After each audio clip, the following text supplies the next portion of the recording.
Latest ਸਥਿਤੀ ਕੀ ਹੈਗੀ ਹੈ, ਕੀ ਸਿਚੁਏਸ਼ਨ ਜਿਹੜੀ ਇਸ ਟਾਈਮ ਅਲਬਰਟਾ ਦੇ ਰੈਫਰੈਂਡਮ ਨੂੰ ਲੈ ਕੇ ਵੱਲ? ਸੋ ਇਹ ਇਸ ਵੇਲੇ ਕੈਨੇਡਾ ਦੇ ਵਿੱਚ ਤੇ ਖਾਸ ਕਰਕੇ ਅਲਬਰਟਾ, ਜਿਹਦੇ ਕਿ ਦੋ ਸ਼ਹਿਰ ਨੇ ਕੈਲਗਰੀ ਤੇ ਐਡਮਿੰਟਨ, ਸਭ ਤੋਂ ਮੰਗਦਾ ਮਸਲਾ ਹੈ। ਤੋ ਜੇ ਥੋੜਾ ਬੈਕਗ੍ਰਾਉਂਡ ਦੇ ਵਿੱਚ ਜਾਈਏ ਵੀ ਜਿਹੜਾ ਸਾਡਾ ਕੈਨੇਡਾ ਦੇ ਵਿੱਚ ਸਾਰਾ ਤੇਲ ਹੈ, ਜਿਹੜਾ ਤੇਲ ਨਿਕਲਦਾ ਉਹ ਮੋਸਟਲੀ ਅਲਬਰਟਾ ਦੇ ਵਿੱਚੋਂ ਨਿਕਲਦਾ ਤੇ ਅਲਬਰਟਾ ਨੂੰ ਕਿਸੇ ਵੀ ਪਾਸੇ ਨੂੰ ਸਮੁੰਦਰ ਨਹੀਂ ਲੱਗਦਾ, ਲੈਂਡ ਲੌਕਡ ਹੈ। ਤੇ ਹੁਣ ਜਿਹੜਾ ਕੈਨੇਡਾ ਦੇ ਜਿਹੜਾ ਅਲਬਰਟਾ ਕੋਲੇ ਤੇਲ ਹੈ ਉਹਨੂੰ ਸਮੁੰਦਰ ਤੱਕ ਪਹੁੰਚਾਉਣ ਲਈ ਜਾਂ ਉਹ BC ਦੇ ਵਿੱਚ ਪਾਈਪਲਾਈਨ ਪਾ ਕੇ ਸਮੁੰਦਰ ਰਾਹੀਂ ਭੇਜ ਸਕੇ, ਜਾਂ ਉਹ ਇੱਧਰ ਕਿਊਬੈਕ ਦੇ ਵਿੱਚ ਪੋਰਟ ਹੈ ਜਾਂ ਉੱਥੋਂ ਤੱਕ ਪਾਈਪਲਾਈਨ ਜਿਹੜੀ ਵੈਸਟਰਨ ਕੈਨੇਡਾ ਜਾਂ ਈਸਟਰਨ ਕੈਨੇਡਾ ਦੇ ਵਿੱਚ ਪੈ ਕੇ ਉਹ ਪਾਈਪਲਾਈਨ ਜਾ ਸਕਦੀ ਹੈ। ਪਰ ਜਿਹੜੀ ਕੈਨੇਡੀਅਨ ਲੋਕੀ ਹੈ ਜਨਰਲੀ ਸਪੀਕਿੰਗ, ਸਪੈਸ਼ਲੀ BC ਹੋ ਗਿਆ, ਕਿਊਬੈਕ ਹੋ ਗਿਆ, ਇਹ ਲੈਫਟ ਲੀਨਿੰਗ ਹੈ, ਇਹ ਥੋੜਾ এনवायरमेंट ਦਾ ਖਿਆਲ ਰੱਖਦੇ ਆ। ਸੋ ਲਗਾਤਾਰ ਹਿਸਟੋਰੀਕਲੀ ਜਿਹੜੀ ਅਲਬਰਟਾ ਦੀ ਇਸ ਕੋਸ਼ਿਸ਼ ਨੂੰ ਹੈ ਉਹ ਰੋਕ ਲਿਆ ਜਾਂਦਾ ਜਾਂ ਬੰਦ ਕਰ ਦਿੱਤਾ ਜਾਂਦਾ। ਪਿਛਲੇ ਸਾਲ ਮਈ 2025 ਦੇ ਵਿੱਚ ਅਲਬਰਟਾ ਨੇ ਪਹਿਲੀ ਵਾਰੀ ਰੈਫਰੈਂਡਮ ਦੀ ਗੱਲ ਕਰਨੀ ਸ਼ੁਰੂ ਕੀਤੀ। ਮਤਲਬ ਅੱਗੇ ਵੀ ਕਰਦੇ ਆ ਪਰ ਮਤਲਬ ਇੱਕ ਲਿਟਰਲੀ ਉਹਨੂੰ ਇੱਕ ਪ੍ਰੋਸੀਜਰਲ ਤਰੀਕੇ ਦੇ ਨਾਲ ਲਿਆ ਹੈ, ਜਿਹਦੇ ਵਿੱਚ ਜਿਹੜੀ ਅਲਬਰਟਾ ਦੀ ਪ੍ਰੀਮੀਅਰ ਹੈ ਡੈਨੀਅਲ ਸਮਿਥ, ਉਹਨੇ ਪਹਿਲੀ ਵਾਰੀ ਕਿਹਾ ਵੀ ਅਸੀਂ ਅਲਬਰਟਾ ਦੇ ਵਿੱਚ ਰੈਫਰੈਂਡਮ ਕਰਵਾਵਾਂਗੇ ਤਾਂ ਕਰਕੇ ਅਲਬਰਟਾ ਕੈਨੇਡਾ ਨਾਲੋਂ ਅੱਡ ਹੋ ਸਕੇ ਤੇ ਵੱਖਰਾ ਪ੍ਰੋਵਿੰਸ ਬਣ ਸਕੇ, ਤਾਂ ਕਰਕੇ ਅਸੀਂ ਆਪਣਾ ਜਿਹੜਾ ਤੇਲ ਹੈ, ਜਿਹੜੇ ਸਾਡੇ ਨੈਚੁਰਲ ਰਿਸੋਰਸਿਸ ਆ, ਅਸੀਂ ਜਿਹਨੂੰ ਵੀ ਚਾਹੀਏ ਅਸੀਂ ਵੇਚ ਸਕੀਏ ਤੇ ਸਾਨੂੰ ਕੈਨੇਡਾ ਦੇ ਉੱਤੇ ਡਿਪੈਂਡੈਂਟ ਨਾ ਰਹਿਣਾ ਪਵੇ। ਉਹਦੇ ਵਿੱਚ ਜਿਹੜਾ ਸਭ ਤੋਂ ਪਹਿਲਾ ਪ੍ਰੋਸੈਸ ਸ਼ੁਰੂ ਹੋਇਆ ਜਨਵਰੀ 2026 ਦੇ ਵਿੱਚ, ਜਿਹਦੇ ਵਿੱਚ ਜਿਹੜਾ ਇੱਕ ਸੈਪਰੇਟਿਸਟ ਗਰੁੱਪ ਹੈਗਾ, ਉਹਨਾਂ ਦਾ ਨਾਮ ਹੈਗਾ ਜੀ ਸਟੇ ਫ੍ਰੀ ਅਲਬਰਟਾ। ਉਹਨਾਂ ਨੇ ਲੋਕਾਂ ਤੋਂ ਵੋਟਾਂ ਇਕੱਠੀਆਂ ਕਰਨੀਆਂ ਸ਼ੁਰੂ ਕੀਤੀਆਂ, ਜਿਵੇਂ ਸਿੱਖ ਫॉर ਜਸਟਿਸ ਇੱਥੇ ਕਰਦੀ ਹੈ। ਵੀ ਸਟੇ ਫ੍ਰੀ ਅਲਬਰਟਾ ਵੱਲੋਂ ਜਿਹੜੀਆਂ ਵੋਟਾਂ ਇਕੱਠੀਆਂ ਕਰ ਰਹੀਆਂ ਸੀਗੀਆਂ ਉਹ ਕੈਨੇਡਾ ਦੇ ਵਿੱਚ ਲੀਗਲੀ ਬਾਈਂਡਿੰਗ ਨੇ, ਮਤਲਬ ਉਹਨਾਂ ਨੂੰ ਮੰਨਣਾ ਪਊਗਾ ਜੇ ਉਹ ਇਨਫ ਸਿਟੀਜ਼ਨਸ ਤੋਂ ਵੋਟ ਕਰਵਾ ਕੇ ਲੈ ਕੇ ਆਉਂਦੇ ਆ। ਪਰ ਪਟੀਸ਼ਨ ਕਰਦੇ ਆ ਬੈਲਟ ਤੇ ਆਉਣ ਲਈ। ਹਾਂਜੀ ਹਾਂ, ਪਟੀਸ਼ਨ ਸਿਰਫ ਇਸ ਗੱਲ ਹੀ ਕਰ ਰਿਹਾ ਵੀ ਹਾਂ ਜਿਹੜਾ ਰੈਫਰੈਂਡਮ ਦੀ ਵੋਟ ਇੱਥੇ ਹੋਵੇ ਅਲਬਰਟਾ ਦੇ ਵਿੱਚ, ਲੀਗਲੀ ਬਾਈਂਡਿੰਗ ਹੋਊ। ਚਲੋ ਦੇਖਦੇ ਆ ਕੀ ਬਣਦਾ। ਕੀ ਉਦਾਂ ਦੱਸਦੇ ਆ ਵੀ ਕਰ ਦਊਗੀ ਪ੍ਰੀਮੀਅਰ ਆਪਣੇ ਆਪ? ਇਹਦਾ ਡੈਨੀਅਲ ਸਮਿਥ ਤਾਂ ਕਹਿ ਰਹੀ ਹੈ ਵੀ ਮਤਲਬ ਉਹਦਾ ਤਾਂ ਵੀ ਹਾਂ ਵੀ ਮੈਂ ਇਹ ਕੁਐਸਚਨ ਬੈਲਟ ਤੇ ਪਾਉਣਾ ਚਾਹੁੰਦੀ ਹਾਂ। ਹੁਣ ਜਿਹੜਾ ਡਿਸਕਸ਼ਨ ਇਹ ਹੋ ਰਿਹਾ ਵੀ ਨਹੀਂ ਹੋਣਾ, 9 ਕੁਐਸਚਨ ਹੋਣੇ। ਹਾਂਜੀ ਹਾਂ, ਬਾਕੀ ਤਾਂ ਹੋਣਾ ਜਿਹੜਾ ਰੈਫਰੈਂਡਮ ਤਾਂ ਹੋਣਾ ਹੀ ਹੋਣਾ। ਜਿਹੜੇ 8 ਕੁਐਸਚਨ ਤਾਂ ਡਿਸਾਈਡਡ ਹੈ ਵੀ ਮੇਨ ਤਾਂ ਜਿਹੜੀ ਰੌਲਾ ਪੈ ਰਿਹਾ ਵੀ ਕੀ ਅਲਬਰਟਾ ਦੇ ਅੱਡ ਹੋਣ ਵਾਲਾ ਕੁਐਸਚਨ ਵੀ ਹੋਵੇ, ਬਾਕੀ ਕੁਐਸਚਨ ਤਾਂ ਹੈਗੇ ਹੀ ਆ। ਸੋ 19 ਅਕਤੂਬਰ ਨੂੰ ਰੈਫਰੈਂਡਮ ਦੀ ਵੋਟ ਤਾਂ ਹੋਣੀ ਹੈ। ਰੈਫਰੈਂਡਮ ਦਾ ਮਤਲਬ ਤਾਂ ਇਹੀ ਹੈ ਨਾ ਵੀ ਲੋਕ, ਹਾਂਜੀ ਹਾਂ। ਤੋ ਆਪਾਂ ਕਿਉਂਕਿ ਜਿਹੜਾ ਰੈਫਰੈਂਡਮ 2020 ਕਰਕੇ ਆਪਾਂ ਨੂੰ ਇਹ ਲੱਗਣ ਲੱਗ ਗਿਆ ਨਾ ਵੀ ਰੈਫਰੈਂਡਮ ਦਾ ਮਤਲਬ ਹੀ ਵੀ ਅੱਡ ਹੋਣ ਵਾਲੀ ਗੱਲ ਹੈ, ਪਰ ਰੈਫਰੈਂਡਮ ਤਾਂ ਕਿਸੇ ਚੀਜ਼ ਦਾ ਵੀ ਹੋ ਸਕਦਾ। ਹੁਣ ਅਮਰੀਕਾ ਦੇ ਵਿੱਚ ਮੈਨੂੰ ਲੱਗਦਾ ਹਰ ਇੱਕ ਇਲੈਕਸ਼ਨ ਦੇ ਵਿੱਚ ਰੈਫਰੈਂਡਮ ਹੁੰਦਾ, ਉਹਨੂੰ ਪ੍ਰੋਪੋਜੀਸ਼ਨ ਕਹਿ ਦਿੰਦੇ ਆਪਾਂ।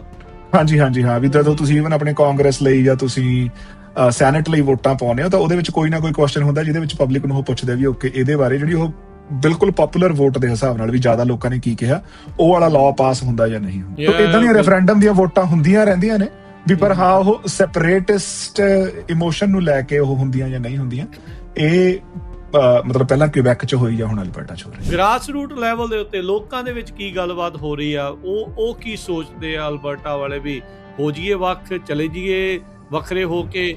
ਕੀ ਇਵੈਂਚੁਅਲੀ 51ਵਾਂ ਸੂਬਾ ਜਿਹੜਾ ਉਹ ਅਮਰੀਕਾ ਦਾ ਬਣਨਾ ਚਾਹੁੰਦੇ? ਦੇਖੋ, ਜਿੰਨੇ ਇੱਕ ਬੰਦਿਆਂ ਨੂੰ ਮੈਂ ਅਲਬਰਟਾ ਦੇ ਵਿੱਚ ਜਾਣਦਾ, ਰਾਜਕਰਵੀਰ ਸਿੰਘ, ਮੈਂ ਬਹੁਤਿਆਂ ਨੂੰ ਨਹੀਂ ਜਾਣਦਾ ਹਨਾ। ਉਹਦੇ ਚੋਂ ਬਹੁਤੇ ਮਤਲਬ ਮੈਂ ਜੇ ਤੁਸੀਂ ਕਹਿ ਲਓ ਵੀ ਜੇ ਨਾਨ ਪੰਜਾਬੀ ਨਾਨ ਸਿੱਖ, ਉਹ ਤਾਂ ਮੈਂ ਇੱਕਾ ਦੁੱਕਾ ਨੂੰ ਹੀ ਜਾਣਦਾ। ਪਰ ਜਿਹੜੇ ਮੈਨੂੰ ਪੰਜਾਬੀ ਸਿੱਖ ਜਿਹੜੇ ਬੰਦੇ ਅਲਬਰਟਾ ਚ ਰਹਿੰਦੇ ਆ, ਜਿਨ੍ਹਾਂ ਨਾਲ ਜਦੋਂ ਮੈਂ ਗੱਲਬਾਤ ਕਰਦਾ ਉਹਨਾਂ ਨੂੰ ਮੈਂ ਪੁੱਛਦਾ ਵੀ ਜਨਰਲ ਇਮੋਸ਼ਨ ਕੀ ਹੈ, ਉਹ ਉਹਨਾਂ ਦਾ ਮੰਨਣਾ ਇਹ ਹੈ ਵੀ ਹਾਂ ਜਿਹੜਾ ਇਹ ਵਾਲਾ ਇਮੋਸ਼ਨ ਹੈ ਮਿਨੋਰਿਟੀ ਚ ਹੈ, ਵੀ ਮੋਸਟਲੀ ਲੋਕੀ ਕੈਨੇਡਾ ਦੇ ਨਾਲ ਹੀ ਰਹਿਣਾ ਚਾਹੁੰਦੇ ਆ ਅਲਬਰਟਾ ਦੇ ਵਿੱਚ। ਅਲਬਰਟਾ BC ਦੇ ਵਿਚਾਲੇ ਪਾਈਪਲਾਈਨ ਇਹ ਕਿੱਥੇ ਤੱਕ ਗੱਲ ਪਹੁੰਚੀ ਆ, ਬਣੂ? ਸੋ ਇਹ ਜਿਹੜਾ ਇਹ ਸੈਪਰੇਟਿਸਟ ਮੂਵਮੈਂਟ ਤਹਿਤ ਹੀ ਪਿਛਲੇ ਹਫਤੇ ਕਾਰਨੀ ਤੇ ਪ੍ਰੀਮੀਅਰ ਜਿਹੜੀ ਅਲਬਰਟਾ ਦੀ ਡੈਨੀਅਲ ਸਮਿਥ ਆ ਉਹ ਮਿਲੇ। ਜਿਹੜਾ ਪ੍ਰਾਈਮ ਮਿਨਿਸਟਰ ਕਾਰਨੀ ਆ ਉਹਨਾਂ ਨੇ ਪ੍ਰੀਮੀਅਰ ਸਮਿਥ ਨੂੰ ਇਹ ਗੱਲ ਪ੍ਰੋਮਿਸ ਕੀਤੀ ਵੀ ਹਾਂ ਵੀ ਮੈਂ as a nation building project ਮੈਂ ਜਿਹੜੀ ਇਹ ਪਾਈਪਲਾਈਨ ਆ ਉਹ ਮੈਂ BC ਦੇ ਕੋਸਟ ਤੱਕ ਮੈਂ ਪਾਵਾਂਗਾ ਵੀ ਤਾਂ ਕਰਕੇ ਅਪ ਟੂ 1 ਮਿਲੀਅਨ ਬੈਰਲ ਤੇਲ ਆਪਾਂ ਸ਼ਿਪ ਕਰ ਸਕੀਏ ਸਿੱਧਾ।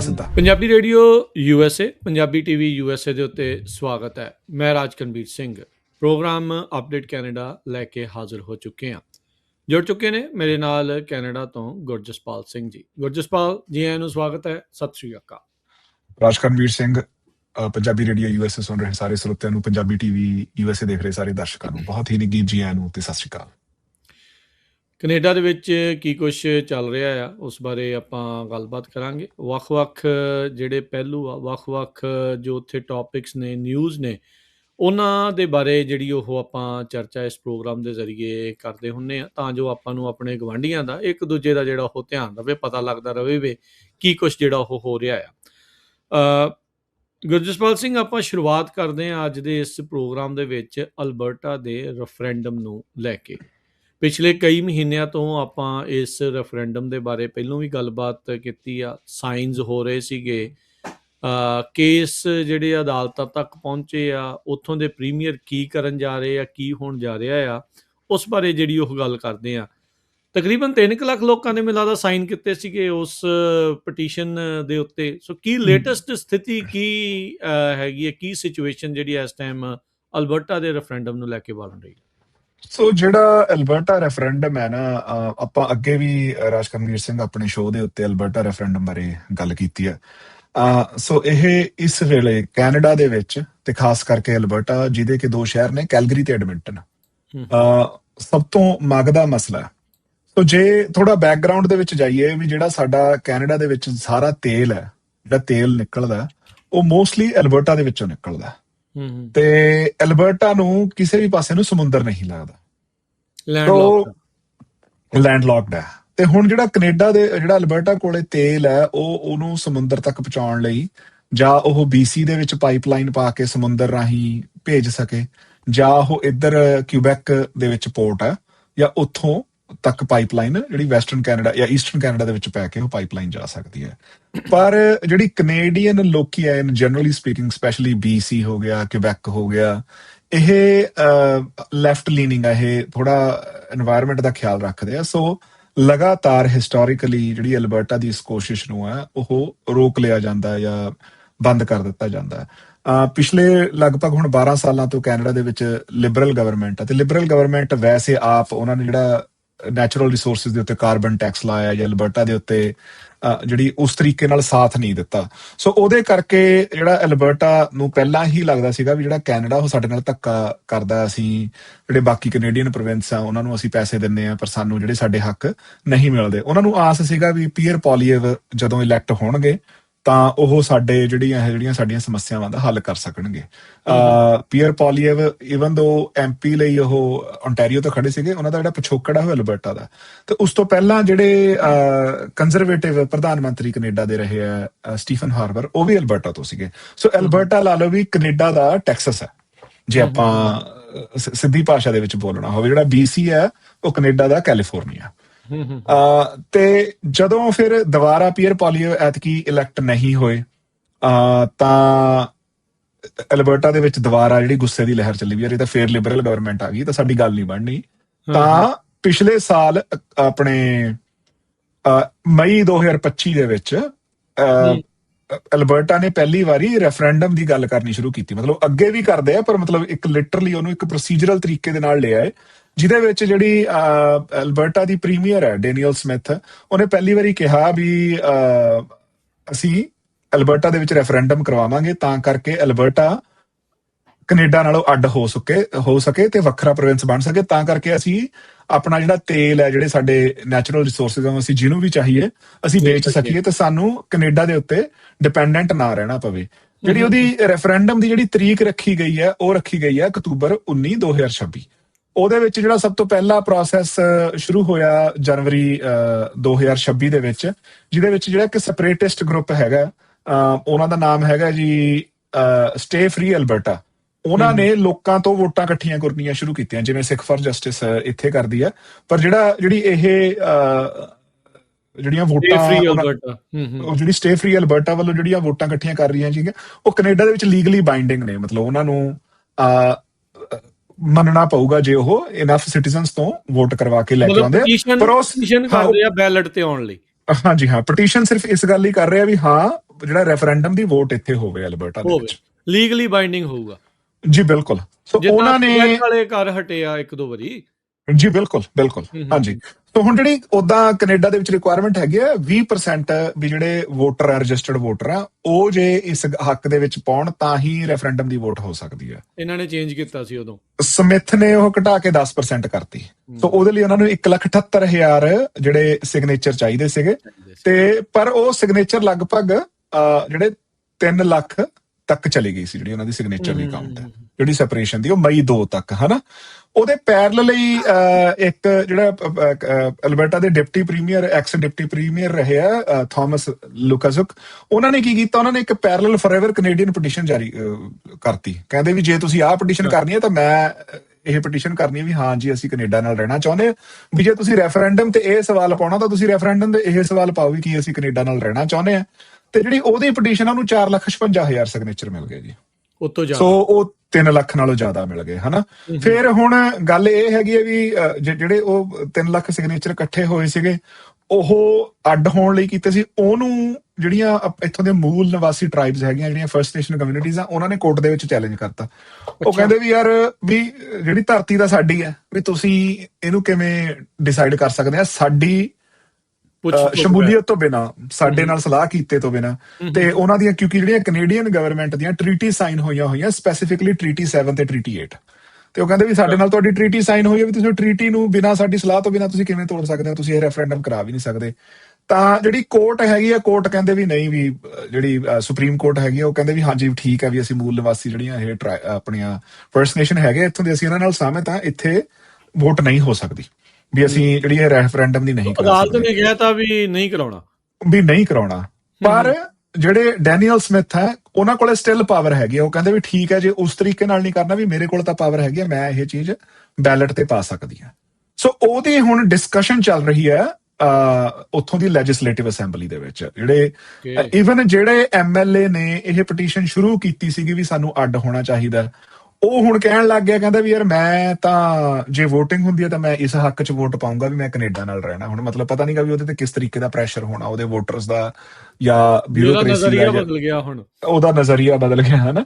ਤੇ ਉਹ ਕਹਿੰਦਾ ਵੀ ਮੈਂ ਤਾਂ ਇਸ ਚੀਜ਼ ਤੇ ਪਾਉਣਾ ਨਹੀਂ। ਤੇ ਅੱਜ ਉਹ ਡਿਸਕਸ਼ਨ ਹੋਣੀ ਸੀਗੀ ਤੇ ਅੱਜ ਇਸ ਚੀਜ਼ 'ਚੋਂ ਇਹ ਨਿਕਲ ਕੇ ਆਉਣਾ ਸੀਗਾ ਵੀ ਹਾਂਜੀ ਜਿਹੜੇ ਰੈਫਰੈਂਡਮ ਆ ਉਹ 9 ਟੌਪਿਕਸ ਤੇ ਹੋਣਾ। ਉਹਦੇ ਵਿੱਚ 9 ਟੌਪਿਕਸ ਦੇ ਵਿੱਚੋਂ ਪਹਿਲੇ 4 ਜਾਂ 5 ਟੌਪਿਕ ਇਹ ਹੈਗੇ ਆ ਵੀ ਅਲਬਰਟਾ ਦੇ ਵਿੱਚ ਇਮੀਗ੍ਰੇਸ਼ਨ ਦੀ ਡਾਇਰੈਕਸ਼ਨ ਕੀ ਹੋਵੇ। ਉਹ ਲੋਕਾਂ ਦਾ ਓਪੀਨੀਅਨ ਲੈਣਾ ਚਾਹੁੰਦੇ ਆ ਅਕਤੂਬਰ 19 ਦੇ ਵਿੱਚ ਵੀ ਜਿਹੜੇ ਅਲਬਰਟਾ ਦੇ ਲੋਕੀ ਉਹ ਕੀ ਚਾਹੁੰਦੇ, ਵੀ ਸਾਨੂੰ ਵੱਧ ਇਮੀਗ੍ਰੇਸ਼ਨ ਚਾਹੀਦੀ, ਸਾਨੂੰ ਘੱਟ ਇਮੀਗ੍ਰੇਸ਼ਨ ਚਾਹੀਦੀ ਹੈ, ਸਾਨੂੰ ਕਿਵੇਂ ਦਾ ਇਮੀਗ੍ਰੈਂਟ ਚਾਹੀਦਾ, ਸਾਨੂੰ ਕਿੰਨਾ ਸਟੂਡੈਂਟ ਚਾਹੀਦਾ, ਕਿੰਨਾ ਯੈਸ ਹਾਂਜੀ ਹਾਂ। ਪਰ ਉਹ ਜਿਹੜੇ ਬਾਕੀ ਦੇ 4 ਕੁਐਸਚਨ ਹੋ ਗਿਆ, ਉਹ ਇਦਾਂ ਦੇ ਕੁਐਸਚਨ ਹੈਗੇ। ਤੇ ਉਹਦੇ ਵਿੱਚ ਹੁਣ ਜਿਹੜਾ ਰੌਲਾ ਇਹ ਚੱਲ ਰਿਹਾ ਵੀ ਕੀ ਜਿਹੜਾ ਉਸ ਇਹ ਕੁਐਸਚਨ ਹੋਵੇ ਵੀ ਅਲਬਰਟਾ ਨੂੰ ਕੈਨੇਡਾ ਨਾਲ ਰਹਿਣਾ ਚਾਹੀਦਾ ਜਾਂ ਨਹੀਂ ਰਹਿਣਾ ਚਾਹੀਦਾ। ਹਾਂ, ਮੰਨ ਲਓ ਵੀ ਜੇ ਉਹ ਵੋਟਿੰਗ ਹੁੰਦੀ ਹੈ ਤੇ ਉਹਦੇ ਚ ਫੇਰ ਉਹ ਜਿੱਤ ਜਾਂਦਾ, ਫੇਰ ਕੈਨੇਡਾ ਨੂੰ ਰੈਫਰੈਂਡਮ ਕਰਾਉਣਾ ਪੈਣਾ, ਜਿਵੇਂ ਕਿਊਬੈਕ ਦਾ ਹੋਇਆ ਸੀਗਾ। ਸੋ ਇਹ ਨਹੀਂਗਾ ਵੀ ਉਹ ਨੇਸ਼ਨ ਵਾਈਡ ਹੋਣਾ, ਨਹੀਂ ਨੇਸ਼ਨ ਵਾਈਡ ਨਹੀਂ ਹੋਣਾ, ਅਲਬਰਟਾ ਦੇ ਵਿੱਚ ਹੀ ਆ। ਅੱਛਾ, ਠੀਕ ਹੈ ਨਾ। ਪਰ ਫਿਰ ਇਹ ਜਿਹੜਾ ਨੇਸ਼ਨ ਮਤਲਬ ਫੈਡਰਲੀ ਅਪਰੂਵਡ ਰੈਫਰੈਂਡਮ ਕਰਾਉਣ ਦੇ ਲਈ ਪਹਿਲਾਂ ਸਟੇਟ ਰੈਫਰੈਂਡਮ ਕਰਾਉਣਾ ਪੈਣਾ ਇਹਨਾਂ ਨੂੰ। ਹਾਂਜੀ ਰੈਫਰੈਂਡਮ ਕਰਾਉਣਾ ਪੈਣਾ ਹੈ ਜੀ। ਸੋ ਇਹ ਇਹਨਾਂ ਦਾ ਪ੍ਰੋਸੈਸ ਜਿਹੜਾ ਇਸ ਦੇ ਵਿੱਚ ਹੈਗਾ।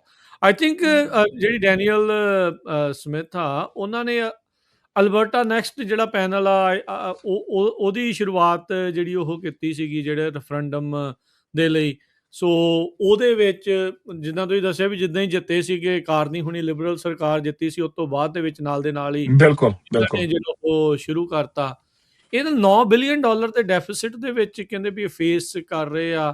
ਉਹਨਾਂ ਨੇ ਫੈਡਰਲ ਇਮੀਗ੍ਰੇਸ਼ਨ ਪਾਲਿਸੀਜ਼ ਦੇ ਉੱਤੇ ਵੀ ਉਂਗਲਾਂ ਜਿਹੜੀਆਂ ਉਹ ਚੱਕੀਆਂ। ਕਹਿੰਦੇ ਵੀ ਜਿਹੜੀ ਪਾਪੂਲੇਸ਼ਨ ਗਰੋਥ ਆ, ਉਹ ਜਿਹੜੀ ਹਾਊਸਿੰਗ, ਹੈਲਥ ਕੇਅਰ ਤੇ ਐਜੂਕੇਸ਼ਨ, ਉਹਦੀ ਇਨਵੈਸਟਮੈਂਟ ਦੇ ਨਾਲ ਮੈਚ ਵਗੈਰਾ ਨਹੀਂ ਕਰਦੀ ਹੈਗੀ। ਸੋ ਉਹ ਹਵਾਲੇ ਦੇ ਕੇ ਜਿਹੜੇ ਹੈਗੇ ਆ। ਸੋ 2 ਤਰੀਕੇ ਦੇ ਮਤਲਬ ਸੈਟ ਆਫ ਕੁਐਸਚਨਸ ਹੋਣਗੇ ਜੇ ਅਕਤੂਬਰ ਦੇ ਵਿੱਚ ਇਹ ਆ ਜਾਂਦਾ ਆ, ਇਮੀਗ੍ਰੇਸ਼ਨ ਦੇ ਤੇ ਜਿਹੜੇ ਕਨਸਟੀਟਿਊਸ਼ਨਲ ਕੁਐਸਚਨ ਆ ਵੀ ਵੱਖ ਮੁਲਕ ਜਿਹੜਾ ਉਹ ਬਣਾਉਣ ਨੂੰ ਲੈ ਕੇ ਵੀ ਕਨਸਟੀਟਿਊਸ਼ਨਲ ਅਮੈਂਡਮੈਂਟ ਹੋ ਸਕਦੀ ਹੈ ਜਾਂ ਨਹੀਂ। ਵੀ ਫਿਰ ਉਹ ਅਗੇਨ ਉਹ ਕਨਸਟੀਟਿਊਸ਼ਨਲ ਅਮੈਂਡਮੈਂਟ ਹੈ ਵੀ ਅਲਬਰਟਾ ਨੂੰ ਅੱਡ ਹੋਣਾ ਚਾਹੀਦਾ, ਨਹੀਂ ਹੋਣਾ ਚਾਹੀਦਾ। ਮਤਲਬ ਅਗੇਨ ਫੇਰ ਇਹ ਨਹੀਂ ਹੈਗਾ ਵੀ ਮਤਲਬ ਉਹ ਵੋਟ ਹੋ ਗਈ ਤੇ ਉਹ ਤੋਂ ਬਾਅਦ ਹੋ ਗਿਆ। ਪਰ ਹਾਂ, ਇੱਕ ਅੜਿੱਕਾ ਜਿਹੜਾ ਹਟ ਜਾਂਦਾ ਤੇ ਉਹ ਨੈਕਸਟ ਸਟੈਪ ਵੱਲ ਵੱਧ ਸਕਦੇ ਆ।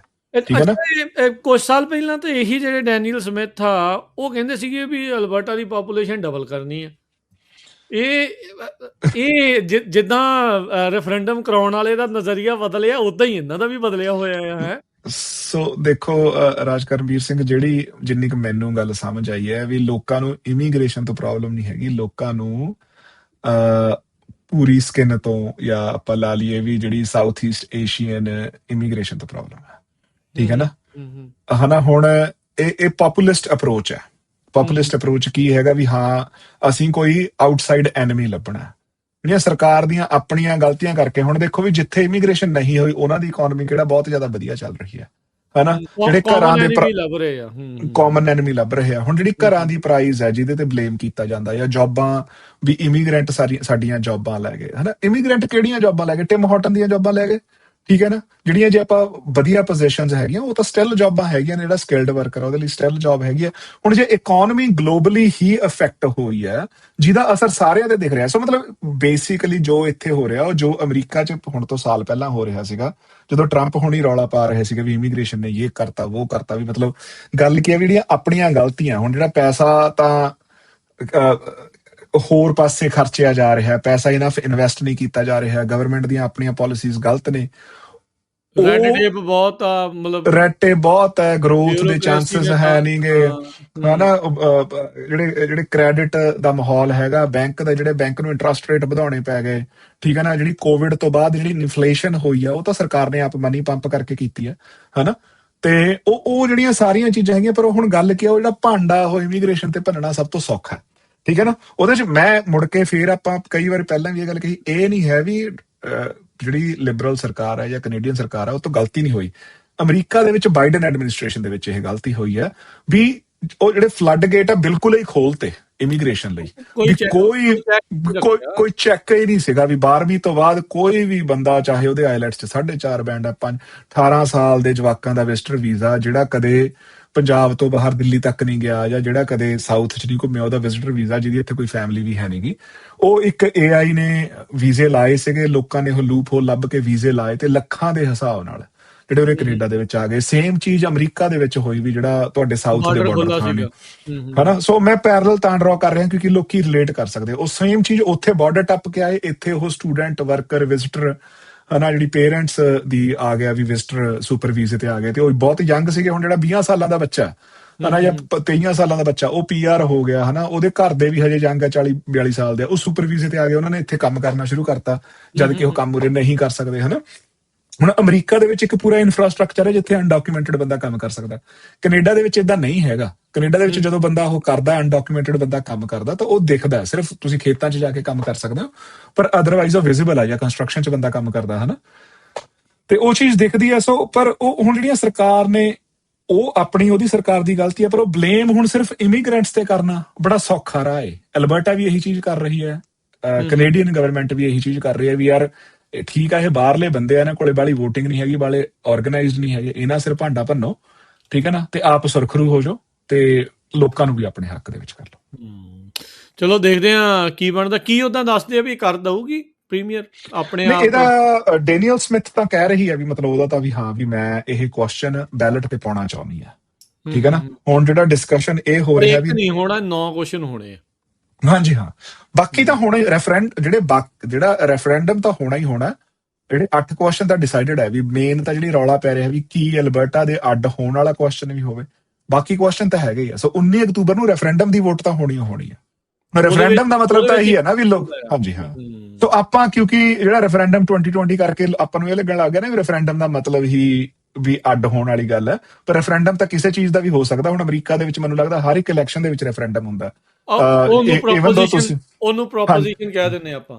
ਹਾਂਜੀ ਹਾਂਜੀ ਹਾਂ, ਵੀ ਜਦੋਂ ਤੁਸੀਂ ਇਵਨ ਆਪਣੇ ਕਾਂਗਰਸ ਲਈ ਜਾਂ ਤੁਸੀਂ ਸੈਨੇਟ ਲਈ ਵੋਟਾਂ ਪਾਉਂਦੇ ਹੋ, ਤਾਂ ਉਹਦੇ ਵਿੱਚ ਕੋਈ ਨਾ ਕੋਈ ਕੁਐਸਚਨ ਹੁੰਦਾ ਜਿਹਦੇ ਵਿੱਚ ਪਬਲਿਕ ਨੂੰ ਉਹ ਪੁੱਛਦੇ ਵੀ ਓਕੇ ਇਹਦੇ ਬਾਰੇ, ਜਿਹੜੀ ਉਹ ਬਿਲਕੁਲ ਪਪੂਲਰ ਵੋਟ ਦੇ ਹਿਸਾਬ ਨਾਲ ਵੀ ਜ਼ਿਆਦਾ ਲੋਕਾਂ ਨੇ ਕੀ ਕਿਹਾ, ਉਹ ਵਾਲਾ ਲਾਅ ਪਾਸ ਹੁੰਦਾ ਜਾਂ ਨਹੀਂ ਹੁੰਦਾ। ਸੋ ਇਦਾਂ ਦੀਆਂ ਰੈਫਰੈਂਡਮ ਦੀਆਂ ਵੋਟਾਂ ਹੁੰਦੀਆਂ ਰਹਿੰਦੀਆਂ ਨੇ ਵੀ, ਪਰ ਹਾਂ ਉਹ ਸੈਪਰੇਟਿਸਟ ਇਮੋਸ਼ਨ ਨੂੰ ਲੈ ਕੇ ਉਹ ਹੁੰਦੀਆਂ ਜਾਂ ਨਹੀਂ ਹੁੰਦੀਆਂ।